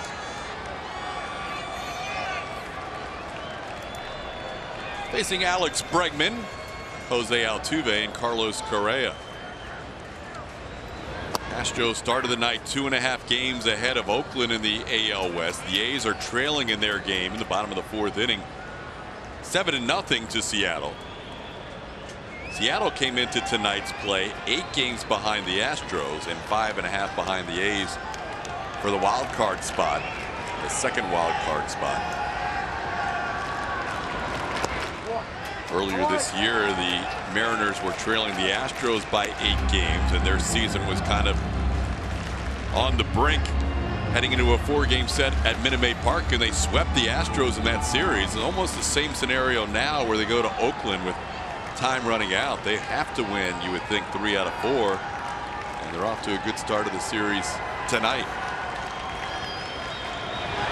Bregman rips one over the head of Andrelton Simmons, and the hitting streak is alive. Alex Bregman, an 11-game streak, as he picks up a base hit to start the ninth.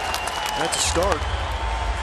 Also kept his on-base streak going. He's now reaching 27 straight games. Fastball missed down. Pretty impressive job to get on the legs by Alex Bregman and actually get this up over the outstretched arm of Andrelton Simmons. Thought he timed it pretty good, but I think that ball was in a rush to get past him.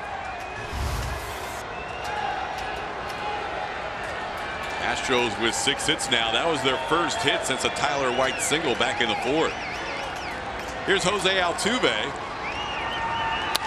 Altuve pops one in the air to right. Cole Calhoun is there.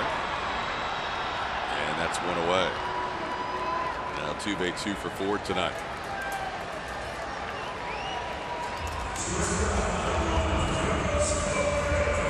Here's Carlos Correa.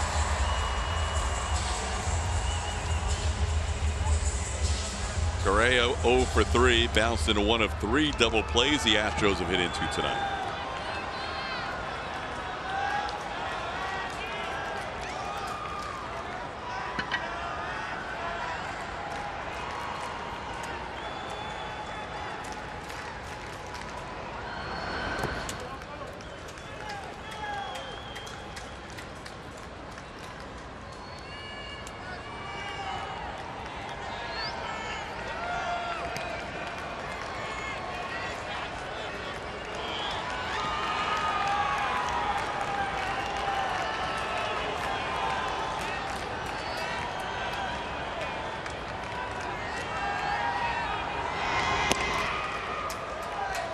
Two another count. George Springer, Alex Bregman, and Carlos Correa are the trio of hitters that hit into double plays tonight for the Astros.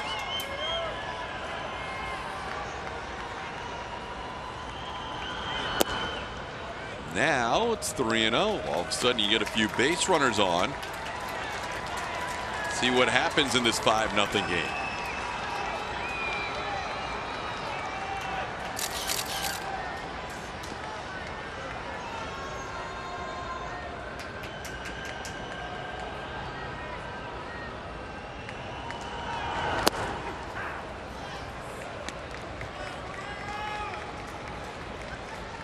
Here we go. Good time to hit. 3-1 count. Like to see that same fastball and see Carlos get the head out on one.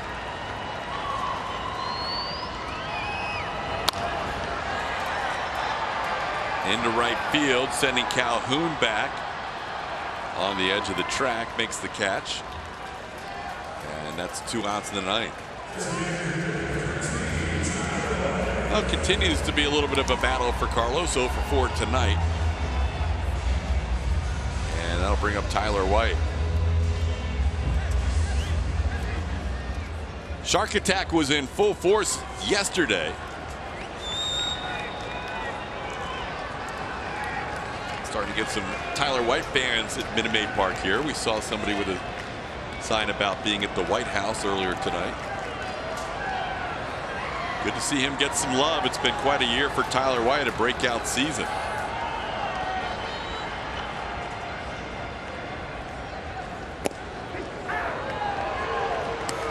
Bregman will take second. That'll be fielder's indifference. White took a pitch up and in. He thought it was up and in. It was called a strike. Tyler's OPS since the All-Star break, 11-13.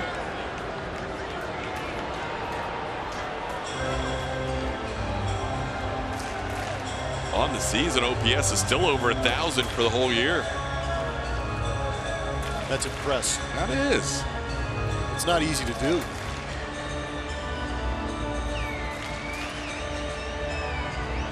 It's crazy. Right now, he's just on to try and salvage a shutout, get a base hit, drive Alex in. Take that goose egg off the board. 5 singles and a seeing-eye double by Jose Altuve that hits tonight. Seeing-eye double because it glanced off both Taylor Ward and Andrelton Simmons on the left side of the infield, and Altuve hustled it into a double.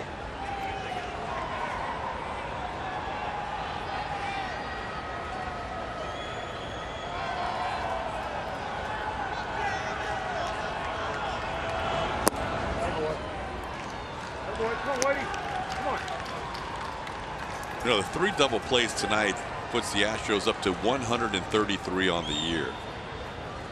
There's a chance if they don't hit in any more double plays the rest of the year that they'll still lead Major League Baseball. That's how big the lead is.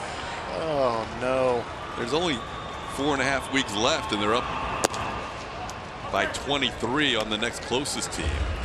Unless Oakland or Cincinnati hits into double plays tonight. Just a matter of time before A.J. Hinch puts on the hit and run every time a guy's at first base. Just go. Yeah, just run. Get thrown out stealing. Get it out of the way. Take away the double play opportunity. It's been remarkable for this team to hit into so many double plays, and it seems like it's been worse since the All-Star break than going into the break. Tyler with a count of 3-1. Parker has not exactly been pinpoint here in this bottom of the 9th of a 5-run game. Well, the luxury is he has a 5-run lead. Got behind Correa 3-0. Now he's 3-1 on White. Even that first pitch that was called a strike to Tyler was close to being off the plate.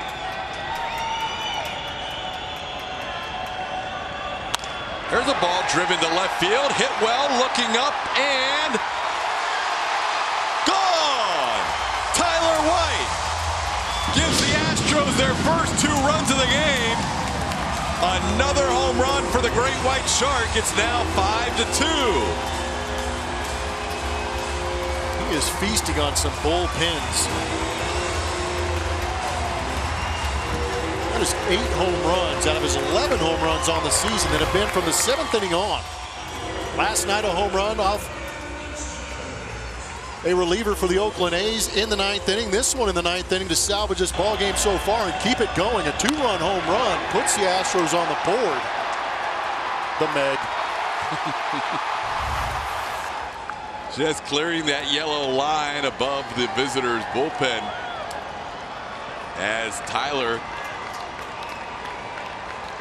gives the Astros a couple of runs and prevents the shutout. Now it's a 5-2 game as Marwin bats. And he takes a strike.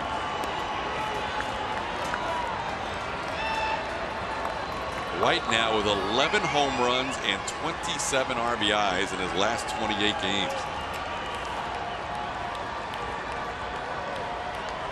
And went 415 feet off the bat of Tyler White.